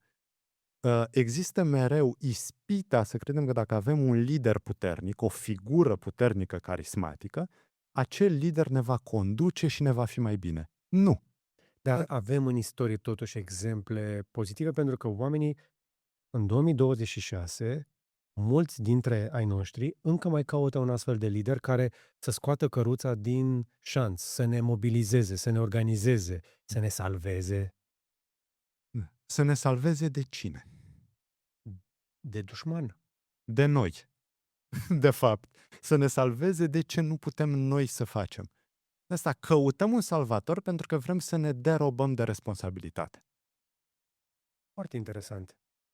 Pentru că dacă am fi cetățeni activi și responsabili, am vrea noi să facem ceea ce depinde de noi. Păi da, dar ăștia care sunt acum la putere nu sunt în stare să ne organizeze. Tragem toți în toate părțile. Dacă am avea un șef luminat, ne-ar spune, acolo o luăm, blocurile astea cad jos, aici facem Palatul Parlament, Casa Poporului. Da. Câte rele nu s-au născut de aici? Nici nu. Aproape că nici nu știu de unde să încep. Pentru că democrația are marele avantaj că adună la oaltă energiile tuturor. Toți vrem să contribuim într-o democrație funcțională. Dacă... Da, adună și pe idioți și pe hoți. Bun, sigur. Și pe hoții care vor să profite Ne. de toată lumea, inclusiv de acinstiți. Avem nevoie de niște legi care să funcționeze. Bineînțeles, avem nevoie de un sistem juridic bun. De asta vorbeam de sistemul juridic american care a rezistat. Dar dacă vrei să nu îți asumi responsabilitate, vei deveni din ce în ce mai pasiv, din ce în ce mai slab mental, vei fi din ce în ce mai puțin dornic să riști. Pentru că tot în viață este până la urmă un risc. Asta e al treilea sens al libertății. Să fii liber înseamnă să fii deschis la a-ți asuma riscuri, cum fac un antreprenor, dar nu vorbesc doar de zona economică. Și atunci când vrei să cercetezi ceva, să faci niște experimente. Deci în zona universitară, să spunem, în zona academică. Este același lucru. Un sistem bun este cel care îți permite să ai o astfel de îndrăzneală. Ori un lider carismatic înseamnă doar să ai pe cineva care decide pentru toată lumea. Oricum poate un astfel de lider să știe ce este bun pentru toată lumea. Nu mai vorbim de faptul că puterea întotdeauna corupe. Depinde. Avem tot felul de exemple pozitive, gen Steve Jobs. Numai că ne-a citit nimeni biografia să vadă ce fel de personaj era omul în lumea concretă. Și după ce a plecat Steve Jobs, cel care a venit după el a făcut de 10 ori mai mult profit.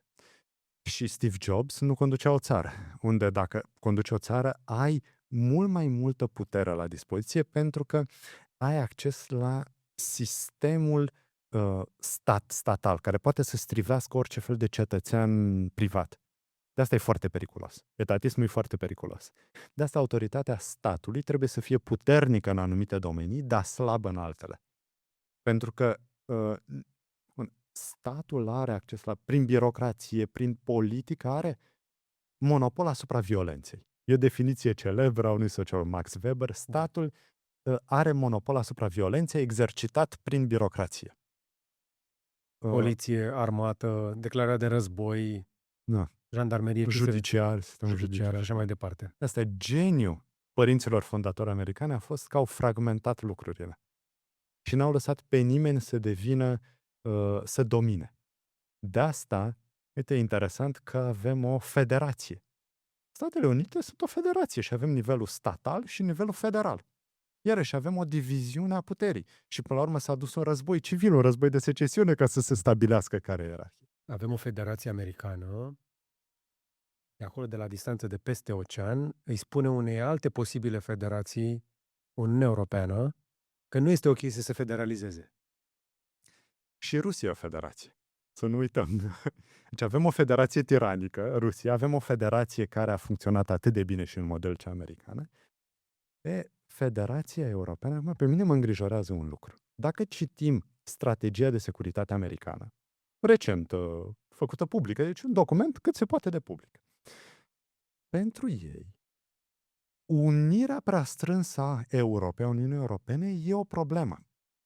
Vor o Europă care să fie aliată Americii, sigur, dar care să fie fragmentată. Asta mi se pare periculos. Asta arată că trebuie totuși să ne luăm destinul în mâini. Pentru că Și de ce fac chestia asta? Le e frică de noi? cred că le e frică, așa cum este normal pentru orice mare putere, de un posibil concurent. Pentru că Uniunea Europeană, dacă ar funcționa coerent, ar fi o mare putere comparabilă cu SUA. Pentru că este în acest moment cea mai mare putere economică. Bun, acolo sigur SUA are un avantaj în inovație. Trebuie zis lucrul Da, dar ăsta. din punct de vedere ca putere de cumpărare și ca Sunt foarte avere bine. stocată, Mhm. Da, uite, bun, și averea asta trebuie mobilizată mai bine pentru investiții. Da. Uite, Philippe Aghion, în cartea lui care a luat și premiul Nobel pentru economie, despre inovație, arată că americanii sunt mai buni la a mobiliza capital pentru a finanța inovație corect. decât Europa. Este țara care a învățat cel mai bine să pună bani la problemă, să eșueze cu 99% din idei și să dea lovitura cu 1% care să mulțească banii de 100 de ori cel puțin. Uniunea Europeană are un potențial imens. Problema noastră e că e mai greu să formăm o federație decât pentru americani, de pildă, pentru că noi nu avem o limbă comună, cum au avut cele 13 colonii la început. Nu avem o cultură atât de, hai să zicem, uniformă. Pentru că avem identități omogene, da, avem totuși identități vechi, naționale, puternice și nu suntem foarte dispuși să renunțăm la ele. Deci provocarea este mult mai mare. În plus, mai avem și o traumă istorică. Sigur, istoria Europei este istoria războaielor, până la cel de-al doilea. Și atunci este foarte greu să ne unim. Dar Și avem și multe granițe naturale. Și mai este și o provocare geografică. Teritoriul american e altfel configurat, bineînțeles, dar mi se pare esențial să lucrăm la proiectul ăsta. Avem și noi părinți fondatori europeni. Da. Generația din 45, de după 45. O mare tristețe personal pentru mine este că Marea Britanie nu mai participă acum la... Acum vor să se întoarcă. Să vedem, pentru să că... vedem cât rezistă Starmer, pentru că el a declarat public lucrul ăsta că dorește întoarcerea în interiorul Uniunii Europene. Numai că Starmer nu este în cea mai stabilă poziție internă acum. Și e un fenomen interesant. În Marea Britanie, extremiștii nu au avut niciodată sorți de izbândă. De ce? Pentru că au avut partide clasice puternice. Sigur, au fost întotdeauna conservatorii, au fost liberali și după aceea laburiști. Partide mari, echilibrate în mare parte a istoriei lor, lideri admirabili și chiar în 45 Partidul Comunist a luat 2 locuri, dacă nu mă știu, 1 sau 2 locuri în Parlament, deci foarte puțin, în condițiile în care fuseseră aliați în război, te-ai fi gândit că ăla e momentul cel mai bun. Astăzi, partide care nu mai sunt mainstream, în primul rând Reform UK, dar și Verzi, capătă din ce în ce mai multă tracțiune. Asta cred că înseamnă 2 lucruri. Pe de o parte, votanții sunt furioși, sunt supărați. Pe de altă parte, și partidele astea încep să nu mai fie atât de extreme cum s-a întâmplat în perioada interbelică. E clar că formulele vechi nu mai funcționează, nu mai putem să ne bazăm pe ce a mers până acum. Dar orice criză e și o oportunitate. Cu toate astea, am văzut ce fel de campanii s-a făcut și în Marea Britanie și la Marea Britanie s-a lucrat de vreme. A fost un proiect de dezbinare, lucrat cu metodă, sistematic și acolo s-a apăsat pe multe pedale de frici și pentru mine a fost foarte interesant să descoper după Brexit, foarte mulți dintre cei care au votat și-au dat seama că fix Uniunea din care au votat să iasă era cea care ținea în viață, le țineau afacerile în viață, cum au fost foarte mulți din zona de pescuit, fermieri. Deci, cum ar veni, până la urmă, forța motrică, să zic așa, a Marii Britanii. Oameni care au descoperit că au fost păcăliți. Pentru că le-a fost frică de un bau-bau, de un artificiu retoric, în loc să le fie frică că își pierd afacerile, că își pierd prosperitatea economică, că pierd legăturile cu restul Europei. N-au cântărit ce e o frică reală și ce e o frică imaginară. Dar cât de mult poate să cântărească un om ocupat? Încă o dată, Mm. cei care mă urmăresc pe mine sunt oameni ocupați. Cât timp are un om obișnuit să cerceteze istorie de 350 de ani ca filozoful și să cântărească cu metodă care este doza corectă de frică în legătură cu un subiect și cum se documentează ca să scadă ignoranța și să nu mai fie așa de ușor de manipulat. Teoria mea este că frica funcționează. Chiar și la oameni foarte deștepți. Și chiar și la oameni cu o experiență a democrației atât de puternică cum sunt britanicii. Aceea, cred că există două abordări. Pe de o parte, sigur că dacă ești un om ocupat și ai mult de muncă, nu ai toată ziua la dispoziție. Dar, dacă consideri că ceva este important pentru tine, poți să dedici o oră, de exemplu, pe zi.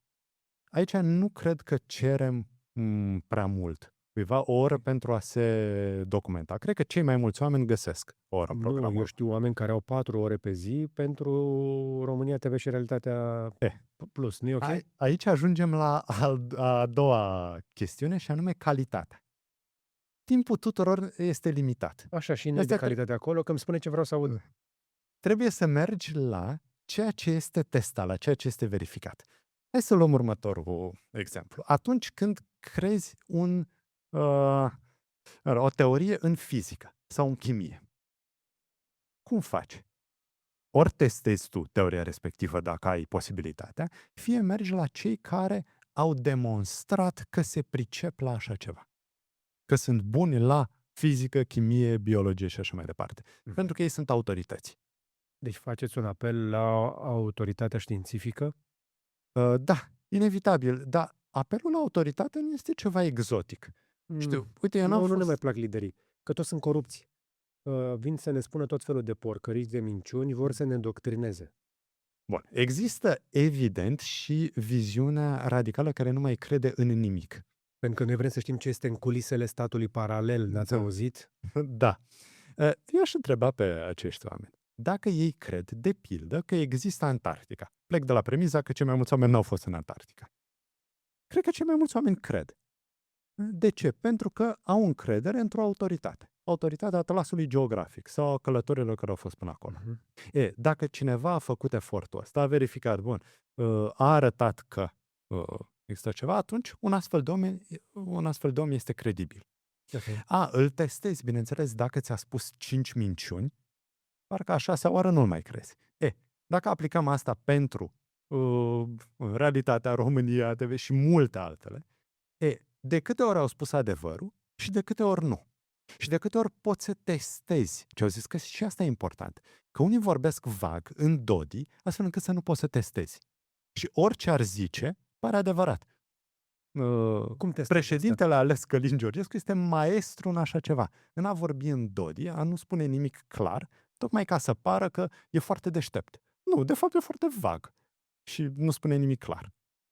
Deci trebuie este vag cu premeditare sau este sărac intelectual? Nu știu, n-am acces la viața interioară a domniei sale. Știu că studiați foarte mult situația asta, problema, împreună cu domnul paleologu, că sunteți colegi de podcast, de emisiune, faceți tot felul de lucruri faine împreună și ați atins subiectul de foarte multe ori. Există oameni care chiar cred lucrurile astea și oameni care doar cum am zis noi la început, weaponize, nu? Le folosesc frica exact ca o metodă. Cum o vedeți dumneavoastră? Ce este în cazul ăsta? Cred că e o combinație în cazul ăsta specific. Cred că e incapacitatea unor oameni de a gândi clar și precis. Pentru că, să fim serioși, Călin Georgescu n-a dat dovadă în viața lui că ar fi capabil de gândire exactă și riguroasă. Dar și-a dat seama la un moment dat că așa ceva este foarte util. Că de fapt nici nu trebuie să facă efortul ăsta. Că poate să vorbească vag pentru că sunt suficienți oameni care îl cred pentru că nu vor să gândească aplicat. Nu, până la urmă, nu poți funcționa ca agent autonom dacă nu pui la un moment dat problema, ok, concret, ce mi-a zis omul ăsta și ce s-a adeverit din ce mi-a zis. Cât de bine cunoaște anumite lucruri și cât nu. Dacă vorbește despre istorie, dă niște analize verificabile, dă niște date măcar juste sau nu. Și acum, când avem acces la Google, ChatGPT, Gemini sau mai știu eu ce, este totuși ușor să verifici treaba asta. Că există întotdeauna un grup care nu va putea fi niciodată convins. Sigur. Ok, dar important este să rămână o minoritate. Și o minoritate foarte mică. Okay. De ca în cazul cu Șoșoacă. Dacă în continuare are un public care vrea să se ploconească lui Putin, bun, nu ai ce să faci. Vor fi câteva procente întotdeauna. Nu putem să avem perfecțiune. Cine sunt aceste procente? Cum le definiți la nivel de societate? Oameni, cum le vede filozoful? Oameni foarte furioși. Oameni care vor ca lucrurile să se prăbușească.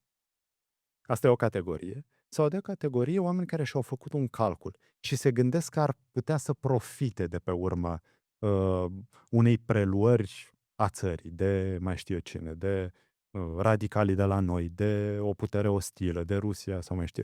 Și au făcut un calcul că se dau cu noua putere și asta o să le aducă niște beneficii, vor fi colaboratori. Uită, în schimb, că întotdeauna colaboratorii sunt disprețuiți și, sigur, pot prospera o vreme, dar n-are picioare lungi. Cum e vorba aia că îmi plac trădătorii... Îmi place trădarea. Îmi place trădarea, dar nu-mi plac trădătorii. Da, exact. Pentru că e clar din zâmbetul, din rânșetul pe care l-a avut Putin, că pe de o parte, sigur, are nevoie de astfel de agenți, pe de altă parte îi disprețuiește. În plus, eu cred că am detectat și un pic de stingere ale de gene, adică elogiul nerușinat adus de Șoșoacă este atât de grosolan că parcă e cam mult. Da. Parcă e nevoie de un pic mai multă subtilitate ca să fie credibilă. Îi plac întrebările cu skepsis lui Putin, niște minci care să nu fie chiar așa de evidente. Da, ca să poată să arate cât de multe știe. Dar, bun, și în cazul lui Putin, dacă ne uităm la discursurile lui legate de istoria Rusiei, sunt delirante. Orice istoric profesionist care se ocupe de istoria Rusiei arată pe puncte că ceea ce zice el este complet fals. Dar există un fel de pseudo-nuanțare, pseudo-subtilitate a celor care s-au îndrăgostit de propriile opinii. Și este un fenomen interesant, că te îndrăgostești de gândurile tale. Cu cât ai mai multă putere, cu atât ai mai mulți lingăi care îți confirmă. Cu cât îmbătrânești. Da, din nefericire mai există și fenomenul ăsta. Și exact ca în cazul teoriilor conspirației. Îți place atât de mult conspirația pe care ți-ai imaginat-o, încât nu mai vrei să renunți la ea. Dacă mai țineți minte, în timpul pandemiei, când se vorbea despre dictatură sanitară, că se instaurează dictatura sanitară. Evident că nu s-a instaurat nimic. Oamenii deși toată acea izolare a adus la niște efecte dezastruoase. Asta nu putem să negăm. Da. Nu. Eu nu vreau să duc acum o discuție legată de cât de juste au fost măsurile și dacă nu puteau fi altele. Dacă sunt... E ușor acum, bineînțeles, privind în urmă. Dar n-a fost măsuri de carantină în peste 180 de țări și în niciuna din aceste țări sistemul judiciar nu a pedepsit pe nimeni pentru dictatură sanitară. Nu, n-a fost dictatură sanitară, au fost niște măsuri despre care putem să zicem că unele au fost bune, unele nu, sigur. Și dezbatem. Dar nu a descoperit niciun sistem judiciar din nicio țară de pe planeta asta o conspirație. Bun, asta cineva poate să zică, toți sunt în conspirație și cei din sistemul judiciar sunt... am aici în față filozoful care, încă o dată, se uită foarte mult în istorie, da? 350 de ani în urmă, a existat vreodată în istoria umanității o conspirație planetară reușită? Hai să facem un experiment. Dacă ne adunăm 10 la o masă și vrem să punem la punct un plan de acțiune, Așa. o să ne înțelegem toți 10? Nu. Foarte puțin probabil. Dacă ne dă, Și suntem dacă doar ne dă 10. fiecăruia dintre noi câte 1.000.000 șoroși, Da, doar așa. Mie nu mi-a dat Soros nici 1.000.000. nu? Sunt foarte supărat pe el. Da. Nici noastră? Nu. Nici dumneavoastră? Nu? Dar hai să zicem că, totuși, hai să zicem că ne dă câte 1.000.000. Mhm. Reușim să punem 10 oameni la o problemă să facă o conspirație?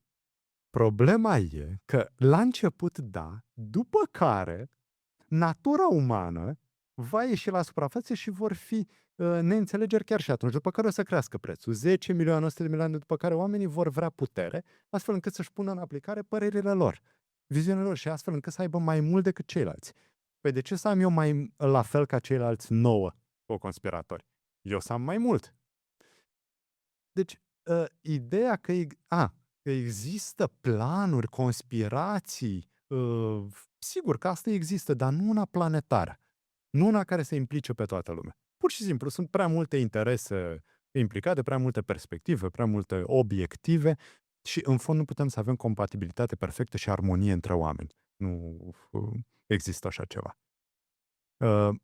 Dar e un fenomen interesant care se întâmplă legat de conspirații și anume, uneori devine imposibil să raționezi, să argumentezi cu astfel de persoane, pentru că, la un moment dat, cel care crede într-o anumită conspirație dezvoltă un fel de limbaj propriu, codificat, un mod de a gândi, împărtășit doar de cei care sunt în conspirație.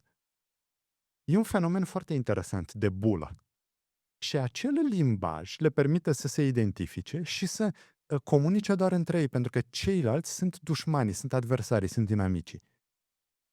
Și atunci, evident că devine foarte greu să că nu mai ai aceeași realitate pe care poți să te bazezi și la care să faci referire într-o discuție. Există o metodă.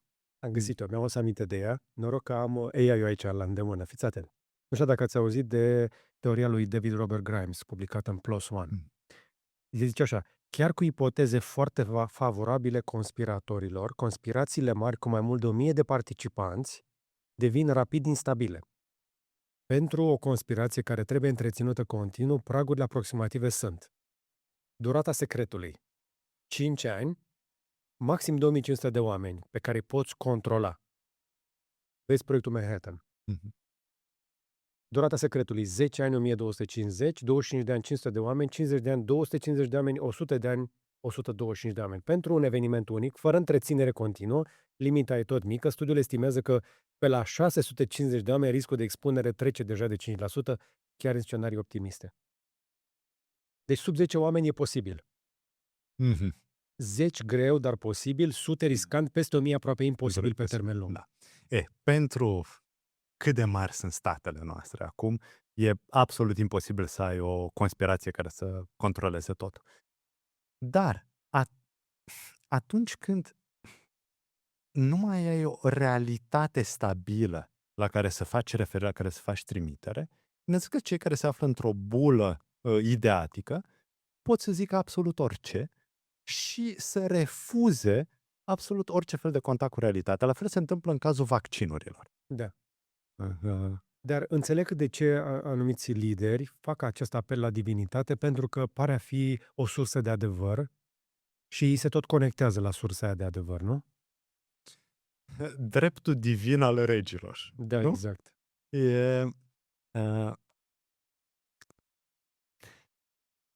Sursa asta de autoritate e ceva foarte ispititor, pentru că, teoretic, ar trebui să acționeze ca un factor limitator. Dacă ești rege, e adevărat, ai putere supremă într-un regat, dar în același timp ești totuși sub autoritatea divină, deci trebuie să păstrezi anumite legi morale. La fel s-a întâmplat în China, apropo. Un împărat avea mandatul cerului. Deci, teoretic, trebuia să păstreze anumite reguli. Numai că, bineînțeles, așa ceva este o ispită foarte mare, te incită să depășești granițele, tocmai pentru că nu există niciun fel de forță care să te limiteze. Forță terestră, forță practică. De asta, atât timp cât ai doar un mandat divin sau dreptul divin, sigur, regele va încerca să-și crească autoritatea. Dacă acel drept divin se încarnează într-o biserică, atunci lucrurile devin interesante. Pentru că poți să ai conflict între stat și biserică. Și, de fapt, ăsta e un factor limitator pentru amândouă. De asta separarea între biserică și stat este atât de importantă. Pe de o parte, biserica nu poate să aibă prea multă putere seculară, pentru că este oprită de stat. Pe de altă parte, statul este și el limitat în ceea ce poate să facă. Și asta se aplică chiar regimurilor totalitare. Ulme, să nu uităm ce a făcut Papa Ioan Paul al II-lea. Când s-a dus în Polonia, în vizită înainte de 89, înainte de căderea regimului, și cum și-a început discursul. Nu vă fie frică. Este evident o trimitere la Evanghelia după Luca, atunci când păstorilor li se spune că Iisus s-a născut, apar niște îngeri și îngerii le spun, nu vă fie frică. Numai că, evident, în contextul politic de atunci, ăsta era un mesaj străveziu, nu vă fie frică de autoritatea statului, oricât de tiranică poate să pară. Și mai e ceva, uite, în Germania nazistă, grupul social care nu a migrat spre a-i vota pe naziști a fost grupul catolic. Interesant. Deci, poate biserica, în anumite situații, să funcționeze ca o contrapondere. Sigur, Sau poate să mobilizeze și mulahii. Da. E mai ușor pentru biserica catolică, pentru că este, pe de o parte, o biserică internațională, o instituție foarte puternică, care are mai multă forță. În cazul bisericilor naționale sau în cazul ayatolahilor, mulahilor și așa mai departe, sigur că acolo e vorba de niște factori culturali. Există pur și simplu o altă istorie a religiei. Pentru că separarea dintre biserică și stat este totuși un câștig european. Să nu uităm lucrul ăsta. Pur și simplu ține de fenomenele istorice specifice Europei moderne. Dați-mi așa un răspuns destul de scurt. Nu mai am foarte mult timp și chiar vreau să înțeleg lucrul ăsta. Cum au înțeles europenii că este important să separe biserica de putere? A fost problema Inchiziției? De unde ni se trage învățătura asta? Cred că un moment central a fost momentul războaielor religioase din Franța, dar și războiul de 30 de ani. Sigur, putem să-l includem și deci secolul 16-17. Deci ce am făcut noi în secolul 16-17, ce fac acum iranienii cu izraelienii? Cred că da. Pentru că în secolul 16-17 a existat o schismă în interiorul creștinismului apusean. Între catolici și protestanți. Și și-au dat seama liderii politici până la urmă că nu poți să împaci lucrurile, să impui ca populația să fie catolică, fie protestantă. Trebuie să lași o anumită libertate. În momentul ăsta s-a dezvoltat și noțiunea de toleranță. Pur și simplu, le politic, așa își spuneau, în Franța, în Olanda, au zis că lăsăm bisericile libere, autoritatea politică trebuie să se ocupe doar de chestiuni seculare. Pentru că altfel o să o ducem din război în război. Pentru că nu poți să impui conștiinței fiecăruia ce să creadă. Violența extremă din războaie ne-a învățat că nu o putem rezolva definitiv. Da. Și atunci trebuie să punem în paranteze. Să separăm lucrurile. Ori, în conflictul dintre Israel și Iran, acolo avem, de fapt, două religii diferite. O opoziție care s-a sedimentat acolo. Deci nu avem o tradiție, nu avem aceeași tradiție seculară în islam. De exemplu, nu s-au întâmplat aceleași lucruri în istoria islam. De exemplu, schisma între o religie mai tânără. între șiiți și suniți n-a dus la ce aș făcut acum. Bun, în Israel e altceva, pentru că religia ebraică, sigur, are această componentă geamănă cu ce se întâmplă în Europa, da, de secularizare.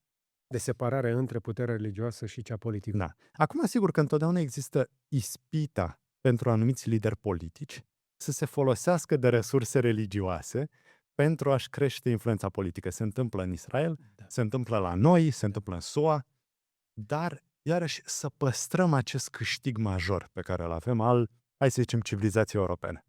Știți, îmi place și comunicarea non-verbală, să urmăresc la liderii de genul ăsta. Și am observat un lucru foarte interesant. De cele mai multe ori când un lider alunecă către partea asta, începe să facă gestul ăsta. Recunoașteți gestul? Cu degețelul așa în sus? Interesant. Dar nu m-am gândit la...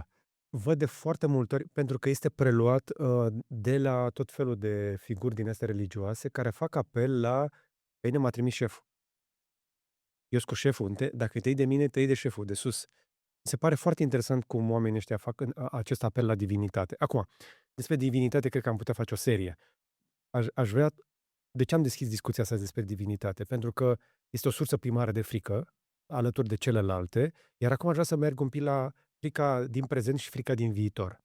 Indiferent ce părere avem noi, viețile noastre sunt mai bune, sunt mai lipsite de violență, mai sigure ca niciodată, deși ne este frică.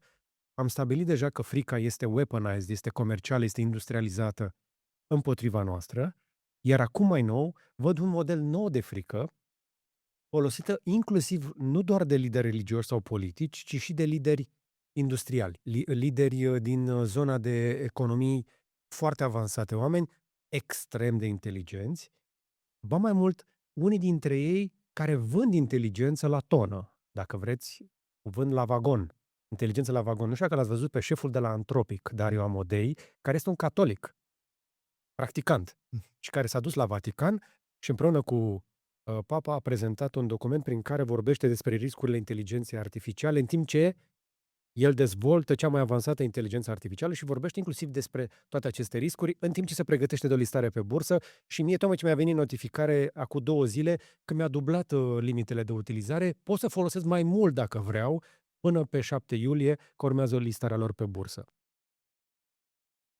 Cum vedeți dumneavoastră utilitatea acestei frici de inteligență artificială? V-a interesat subiectul? Evident că e ceva de care nu poți să scapi. Cred că e loc de o carte despre frica de inteligență artificială. O singură carte? Aici am încercat să mă duc la 2 exemple din trecut. Poate ne ajută. Mai întâi, armele nucleare. Atunci când au apărut armele nucleare, ele, bineînțeles, erau înfricoșătoare. Mai direct chiar decât inteligența artificială, pentru că arma nucleară distruge pur și simplu fără echivoc. Și sigur, au fost folosite, au dus la sfârșitul celui de-al doilea război mondial în Japonia, după care, la ce au dus armele nucleare? La durata, la perioada cea mai lungă de pace din lume. La nivel macro, bineînțeles, au mai fost războaie mici. De ce? Pentru că Au adus frica supremă. frica supremă i-a făcut pe liderii cei mai puternici, liderii statelor cel mai mari, să nu mai pornească războaie contra altor mari puteri. Deci lumea a devenit mai pașnică tocmai datorită fricii. Deci nu mai e din cauza, e datorită acestei tehnologii cutremurătoare. Deci, poate că AI-ul, poate că inteligența artificială va avea efecte similare. 1. 2. Al doilea exemplu, revoluția industrială, bineînțeles, care a dus la tot felul de frici, oamenii se temeau că o să rămână fără loc de muncă. Da, ludiții sunt celebri pentru că au vrut să distrugă echipamente. Războaiele de țesut. Da. Dar, la ce a dus pe termen lung revoluția industrială? La diversificarea ocupațiilor, la creșterea prosperității, la cea mai bună perioadă din istoria omenirii, fără doar și poate, la creșterea duratei de viață, medicină, călătorie și așa mai departe. Oamenii au învățat să facă alte lucruri. Au putut să facă alte lucruri. În fond, orice om, sau aproape orice om astăzi, trăiește mai bine decât regele Ludovic al XIV-lea. pentru că are acces la igienă mai bună, la medicină mai bună, la călătoria cu avionul și la duș în fiecare zi. Deci, inteligența artificială oferă un potențial enorm. Dar este și Sigur, un potențial mare destructiv, pentru că spre deosebire de războiul de țesut, de locomotiva cu abur, de toate tehnologiile dinainte, o să ne ia inclusiv puterea de a gândi. Puterea noastră intelectuală acum este transformată într-o marfă. îmi aduce aminte de un mit grecesc. Așa. Uh, un Cred că a spus zeu. mit, că o să vă zic după aia de mitos. Așa. Un zeu care se ocupa de invenții, care se prezintă în fața șefului, regele suprem. E vorba de mitologie, mă rog, mit grecesc, dar despre egipteni. Care e? Mitul lui Teut. Ok. Prezintă la Amon. Și îi spune, uite, șeful, am inventat o sumedenie de lucruri. Și arată toate chestiunile grozafe pe care le-a făcut până ajunge la scris. Și îi spune, uite, scrisul ăsta e invenție grozavă, pentru că de acum omenirea nu o să mai uite nimic, pentru că totul poate fi consemnat. Și șeful cel mare îi zice, nu, din contră. Pentru că atunci când scrii, folosești această nouă tehnologie, tu nu mai ții în minte, nu mai înmagazinezi în minte, deci de fapt uiți. Scrisul este o tehnică pentru uitare. Asta este frica conservatorilor întotdeauna în fața tehnologiei, că orice tehnologie te face să pierzi anumite abilități. Da, să nu mai gândești cu mintea ta, să nu mai reții. Să nu mai și să faci chestii cu mâinile tale. Da. Dar eu cred că inventatorul a avut dreptate. Pentru că scrisul ne-a făcut să înmagazinăm, să acumulăm cunoașterea multe generații. Corect, dar era de peste cunoaștere tot. umană. Acum vorbim despre cercetare și inteligență sintetice. Vorbim deja despre modele de inteligență artificială care nu mai au ce să mai învețe de la oameni și își scriu propria lor matematică. Aici eu sunt un pic mai moderat. Mă uit în primul rând în domeniul meu, că acolo pot să am o părere mai informată.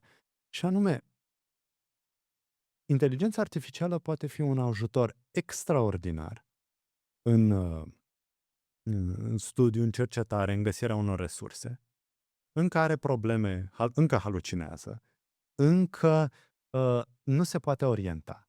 Și mai ales, în primul și în primul rând, inteligența artificială, nefiind o ființă umană, nu are interese. Nu este orientată spre ceva, nu are voință. Momentan. Noi oamenii avem. Momentan. Aici eu cred că e vorba de un salt calitativ. Și cred că, putem să analizăm ceea ce avem la momentul ăsta. Dar Mai mult sunt scenarii. Haideți să lucrăm pe un scenariu. Din tot ce citesc și din tot ce am înțeles despre această tehnologie, dacă continuă să evolueze în acest ritm, până în 2035 era un prag care tot coboară, vom avea această singularitate, adică o inteligență care va însuma inteligența tuturor oamenilor și o va depăși, cu o memorie infinită, o capacitate de procesare extraordinară, care poate să depășească toți oamenii la un loc. Sunt cercetători care vorbesc inclusiv despre faptul că va dobândi obiectiv, că va avea inclusiv emoții, pentru că a fost construită pe aceeași arhitectură neurală umană și atunci este inevitabil să ajungă acolo. Aici, mulțumesc mult, pentru că aici cred că ați pus punctul pe ei. Cred că analogia șchioapătă între inteligența umană și inteligența artificială. Inteligența artificială poate și deja este mult mai bună la anumite sarcini, dar mintea noastră nu este asemenea inteligenței artificiale. Inteligența artificială, sigur, poate să folosească limbajul pe care îl găsește, poate să proceseze, poate să facă multe lucruri cu el. Dar noi nu funcționăm la fel. De altfel, în istoria științei, am văzut tot felul de momente în care mintea umană era comparată fie cu un mecanism destul de simplu, cu scripeți, după aceea cu un mecanism electric, acum suntem la calculator, am ajuns să fie și la inteligența artificială. Care, sigur, sunt analogii foarte utile și aceste mecanisme fac foarte multe lucruri pentru ei, dar nu sunt aceeași structură ca cea umană. Eu văd, din contră, o simbioză foarte utilă. E ca la șah. Jucătorii de șah au devenit mult mai buni putând să folosească calculatoare. Calculatoare care, evident, sunt mult mai buni decât un om la șah. Dar Da. jucătorii acum pot să gândească altfel pozițiile, partidele, pozițiile de șah.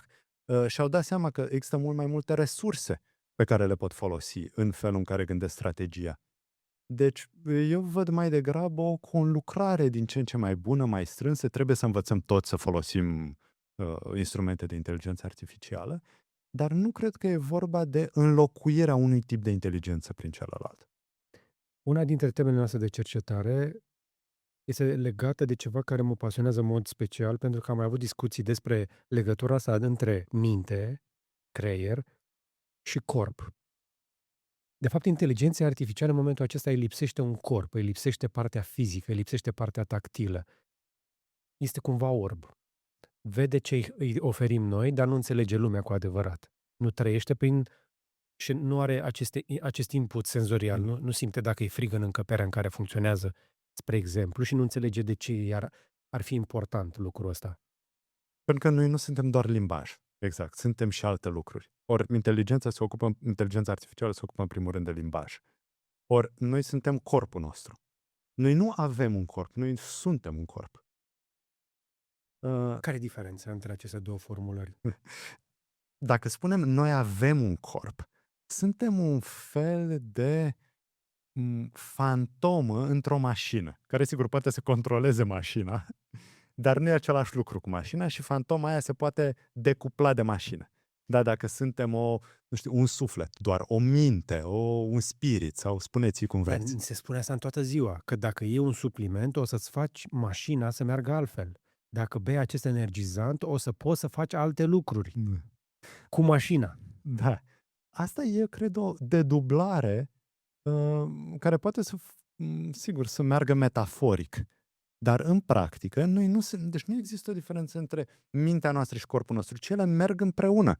Și atunci când, sunt convins că toți am avut experiența asta, atunci când suferim și gândim mai prost, mintea ne este încețoșată. În cazuri banale, când suntem răciți sau când avem o problemă la stomac. Și atunci când ne simțim bine după ce am făcut sport, de exemplu, atunci gândim mai limpede și mai clar. Deci ele merg împreună.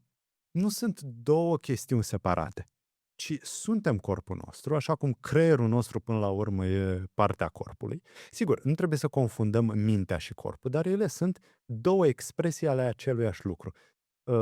Spinoza are în formularea asta, teoria asta, că hai să o limităm doar la ființa umană. Noi avem o natură care se exprimă sau care poate fi descrisă în două moduri. Fie în termeni materiali, în termeni științifici, biologici, chimici, fie în termeni mentali, cu ideile noastre, emoțiile noastre. De fapt, sunt unul și același lucru sub două descrieri diferite. Și ideea asta a fost preluată recent de un specialist cum e Damasio. Antonio Damasio, specialist în neuroștiințe. Sau de Jean-Pierre Changeux, care acum a murit, cred, dar specialist francez în neuroștiințe. Amândoi atrași de gândirea spinozistă, tocmai pentru că este o imagine mai bună a relației dintre mintea noastră și corpul nostru decât una de opoziție, decât dualismul care zice că sunt două entități care se separă. Un invitat pe care îl aduc aici de fiecare dată cu mare bucurie este Dragoș Cărneci. Este cel mai bun cercetător român în neuroștiință, care îmi spune că nici măcar nu există separare între minte și corp, că inclusiv amintirile sunt stocate nu doar aici. Poți să stochezi inclusiv în mână. Și pe traseul dintre terminațiile nervoase din mână, prin nervul din mână, până în coloana vertebrală și în creier. Deci informația nu stă într-un singur loc. La fel mă gândeam la șahiștii de care spuneați puțin mai devreme. S-ar putea ca anumite mișcări din jocurile de șah, nici măcar să nu le facă de aici, să le facă mâna și aduce aminte că dacă tabla arăta așa, am făcut așa. Da, există fenomenul ăsta. Acum, bun, evident, rezultat, e intuiție care este rezultatul unor mulți ani de studiu. Da. Și joci automat, mai ales când joci la timp foarte scurt, în blitz, de exemplu, la 5 minute, 3 minute, da, muți automat. Dar evident că acolo este multă cunoaștere înmagazinată, mult exercițiu, mult antrenament, care este întrupat, până la urmă, care este... Cum zice Kahneman, nu? Sistem 1, sistem 2. Da. Sigur. Foarte interesant. Da. Ok. Și atunci mă întorc la asta cu inteligența, da? Eu unul sunt din categoria celor care sunt preocupați, ca să nu spun temători, în legătură cu acest viitor, în care pentru prima dată nu facem o locomotivă, un război de țesut sau o armă nucleară. Facem ceva mult mai mare și mai periculos, pentru că pentru prima dată construim o specie care poate gândi, cel puțin. Că se va întrupa sau nu, o să vedem cum. Dar de gândit, eu cred că este extrem de capabilă și o să vedem niște rezultate, ziceam mai devreme de Mitos, e ținut cu forța în laborator în momentul ăsta, dar în loc să dea cu bomba nucleară în China sau în Rusia, după ce au aflat de Mitos, era un material, cred că la BBC sau nu mai știu unde l-am citit, cei de la Kremlin au decuplat toate camerele de supraveghere când au aflat de Mitos. Modelul de inteligență artificială pentru atacuri cibernetice și codarea celor de la Anthropic, care acum a fost instalat la Pentagon. Se pare că în momentul acesta există un grup de lucru la departamentul lor, acum îi zice de război, care desfășoară de acolo din Virginia atacuri cibernetice asupra adversarilor Statelor Unite dintr-o tastatură de aici. Mhm. Și rușii se tem atât de tare că aparent un astfel de sistem ar fi fost folosit pentru a fi aflat locul unde se afla Ayatollahul de către izraelieni din camerele de supraveghere. Aici mă tem de un lucru, și anume decuplarea dintre teatru de război și cei care duc războiul. Din ce putem să ne dăm seama, atunci când războaiele se duceau față în față și ca să omor pe cineva trebuia pur și simplu să-l omor cu o sabie sau cu un cuțit, să-l împungi cu un cuțit, atunci victimele erau relativ puține. Da. Pentru că puțini oameni sunt capabili să omoare un alt om privindu-l în ochi. Da. Pe măsură ce războiul a devenit mecanizat, numărul de victime a crescut. Da. Acum, dacă totul depinde de un buton, într-adevăr, depersonalizarea asta a victimelor, cred că ăsta este pericolul cel mai mare. Această depersonalizare. E adevărat că, în același timp, vom intra într-o cursă a înarmării maiului. Și asta ar putea să ducă la un fel de stasis, la un fel de echilibru strategic. Mhm. Cursele de înarmare, în general, tind să ducă la așa ceva. Important Există o parte bună în chestia asta. Există o parte bună. Sigur, la fel ca în cazul armelor nucleare. Dar asta face tipurile de atacuri mai puțin clare. Iar câmpul de luptă nu mai este fizic. Nu mai este evident. Un coleg de-al meu, un prieten, m-a anunțat ieri că a fost păcălit și nu e un om prost de o șmecherie pe internet și a pierdut accesul la sursa lui de venit, la canalul lui de YouTube, cu o schemă de genul ăsta. Efectiv a dat login cu o chestie cu Google, cu contul lui de YouTube și s-a trezit cu contul pierdut, ras, toate lucrurile alea schimbate. La fel cum campaniile de propagandă, iarăși, nu se mai fac cu aruncarea de, cum le spune, cum se întâmplă în război, în primul război mondial. Flyere de afișe. Se dădeau drum tot felul de texte din avion și le spuneai, stați în case, vedeți că venim peste voi sau ceva se întâmplă. Ceva mai târziu la radio. Exact. Atunci, tare mi-e teamă că o să vedem această industrializare a războiului informatic cu această inteligență artificială care depășește cel puțin media inteligenței umane în momentul ăsta. Da. Numai că tinde să fie ceva mai ușor să fie în defensivă decât în ofensivă. Anume, dacă ești în ofensivă, cum se întâmplă în campaniile astea de manipulare, trebuie să cucerești mintea celuilalt. Trebuie să găsești o portiță, ca într-un asediu. Trebuie să găsești o modalitate de a intra acolo. Ok. Pe când în defensivă este mai ușor pentru că ai oricând libertatea de a zice nu. Mhm. Ai oricând libertatea de a te deconecta. Poate că și asta e o disciplină despre care va trebui să vorbim și mai mult. Bun, știu că multă lume face asta, dar trebuie vorbit din ce în ce mai mult disciplina digitală și deconectarea digitală. Importantă. Și eu sunt optimist în sensul în care cred că cei care sunt foarte tineri astăzi, copiii și care au crescut conectați la internet, sunt mai bine echipați decât cei mai în vârstă. Ok, așa cum și noi am fost mai bine echipați decât părinții noștri. Da. Cu alte cuvinte, văd, sigur că există temeiuri de frică, dar văd și temeiuri de speranță. De acord. Care și vor ști să se izoleze atunci când e cazul, vor ști să se protejeze. Cred că există inițiative din ce în ce mai multe pentru a relua conectarea umană față în față, pentru că nu e același lucru cu ceea ce vezi prin Zoom sau prin... Altă dată v-aș fi contrazis, dar am fost duminică la prânz la un eveniment unde așteptam vreo 30 de elevi și studenți și erau peste 100 într-o încăpere, în loc să fie oriunde altundeva într-o zi cu vreme frumoasă de duminică. Nu. Asta văd, uite, la cursurile despre care vorbeați, pe care le fac cu Toader. Sunt foarte mulți oameni care preferă cursurile fizice. Da. Chiar dacă e un efort, chiar că e un efort mai mare, sigur, să te deplasezi. Apropo, pentru cei care nu știu, Casa Paleologu are o grămadă de cursuri, vă puteți înscrie în avans pe paleologu.com, dacă nu greșesc. Și sunt abonat la newsletter și când văd când apare un curs nou, imediat este sold out. Și călătorii, facem și călătorii acum de studiu prin diverse locuri. Foarte interesant cum oamenii, și oamenii foarte tineri, vin la oaltă și aici cu asta m-aș apropia de final pentru că îmi dă un pic de speranță. Știu că sunteți unul dintre filozofii care puteau să continue să facă filozofie de dragul filozofiei, cu alți filozofi, dar ați coborât un pic limbajul și faceți filozofie, să zicem așa, de masă, de public mai mare, inclusiv cu copiii. Da, cu adolescenți. Acum chiar am terminat un curs de gândire critică cu adolescenți și mi-au dat foarte multă încredere.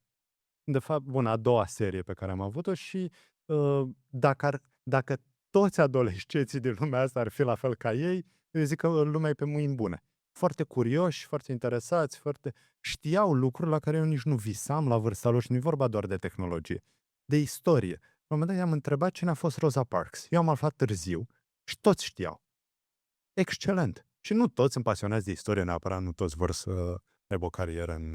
Am putea să spunem și totuși că în momentul în care vin la Casa Paleologu se autoselectează înainte să vină la cursurile astea. Posibil, poate pe unii trimit părinții acum. Dar dacă ar fi să le dați un sfat părinților, bunicilor, celor mai... că media de vârstă la mine sare de 40. Mai sunt și oameni din ce în ce mai tineri, mă bucur pentru fiecare dintre ei. Ce le-ați spune în legătură cu ce unealtă din trusa de scule a filozofului pot să folosească pentru a le fi mai puțină frică în legătură cu viitorul, astfel încât să trăiască o viață mai bună și să-și folosească această resursă limitată, timpul, cu mai multă plăcere? E foarte greu. Mi-ați dat o sarcină extraordinar de grea. Dar aș spune așa că cel mai important lucru nu este cantitatea pe care o înmagazinezi, ci calitatea. Așadar, merită mers la sursele clasice care și-au dovedit valoarea în timp. Și ele vor fi mereu un ghid bun pentru a ne orienta. Multe lucruri se schimbă în lumea în care trăim, dar educația solidă, care e dincolo de educația profesională, pregătirea profesională, educația solidă despre lucrurile care contează, despre ce e virtute și viciu, despre ce e discernământ și ce e lipsă de discernământ. Astea sunt lucrurile care contează. De ce? De ce contează lucrurile astea? Astfel încât să putem să trăim o viață mai plină, mai activă, în care să nu fim victime ale mediului, ci să putem să ne autodeterminăm, să determinăm mediul în direcția pe care o dorim și într-o direcție benefică, nu doar pentru noi, ci și pentru ceilalți. Nu și-au pierdut valoarea nici Platon, nici Seneca, nici David Hume și menționez 3 autori care au scris lucruri care cred că sunt interesante pentru toată lumea. Ești filozof, profesionist, nu ești în lumea academică, nu ești, pot fi citiți cu mare folos întotdeauna. Văd că are din nou succes Marcus Aurelius. Da. Stoici în general. Sunt la mare modă. Da. Și evident am o slăbiciune pentru Nietzsche, care scrie senzațional și cu care nu te plictisești niciodată. Și care mereu te provoacă, te face să te îndoiești. Uite, un alt lucru esențial.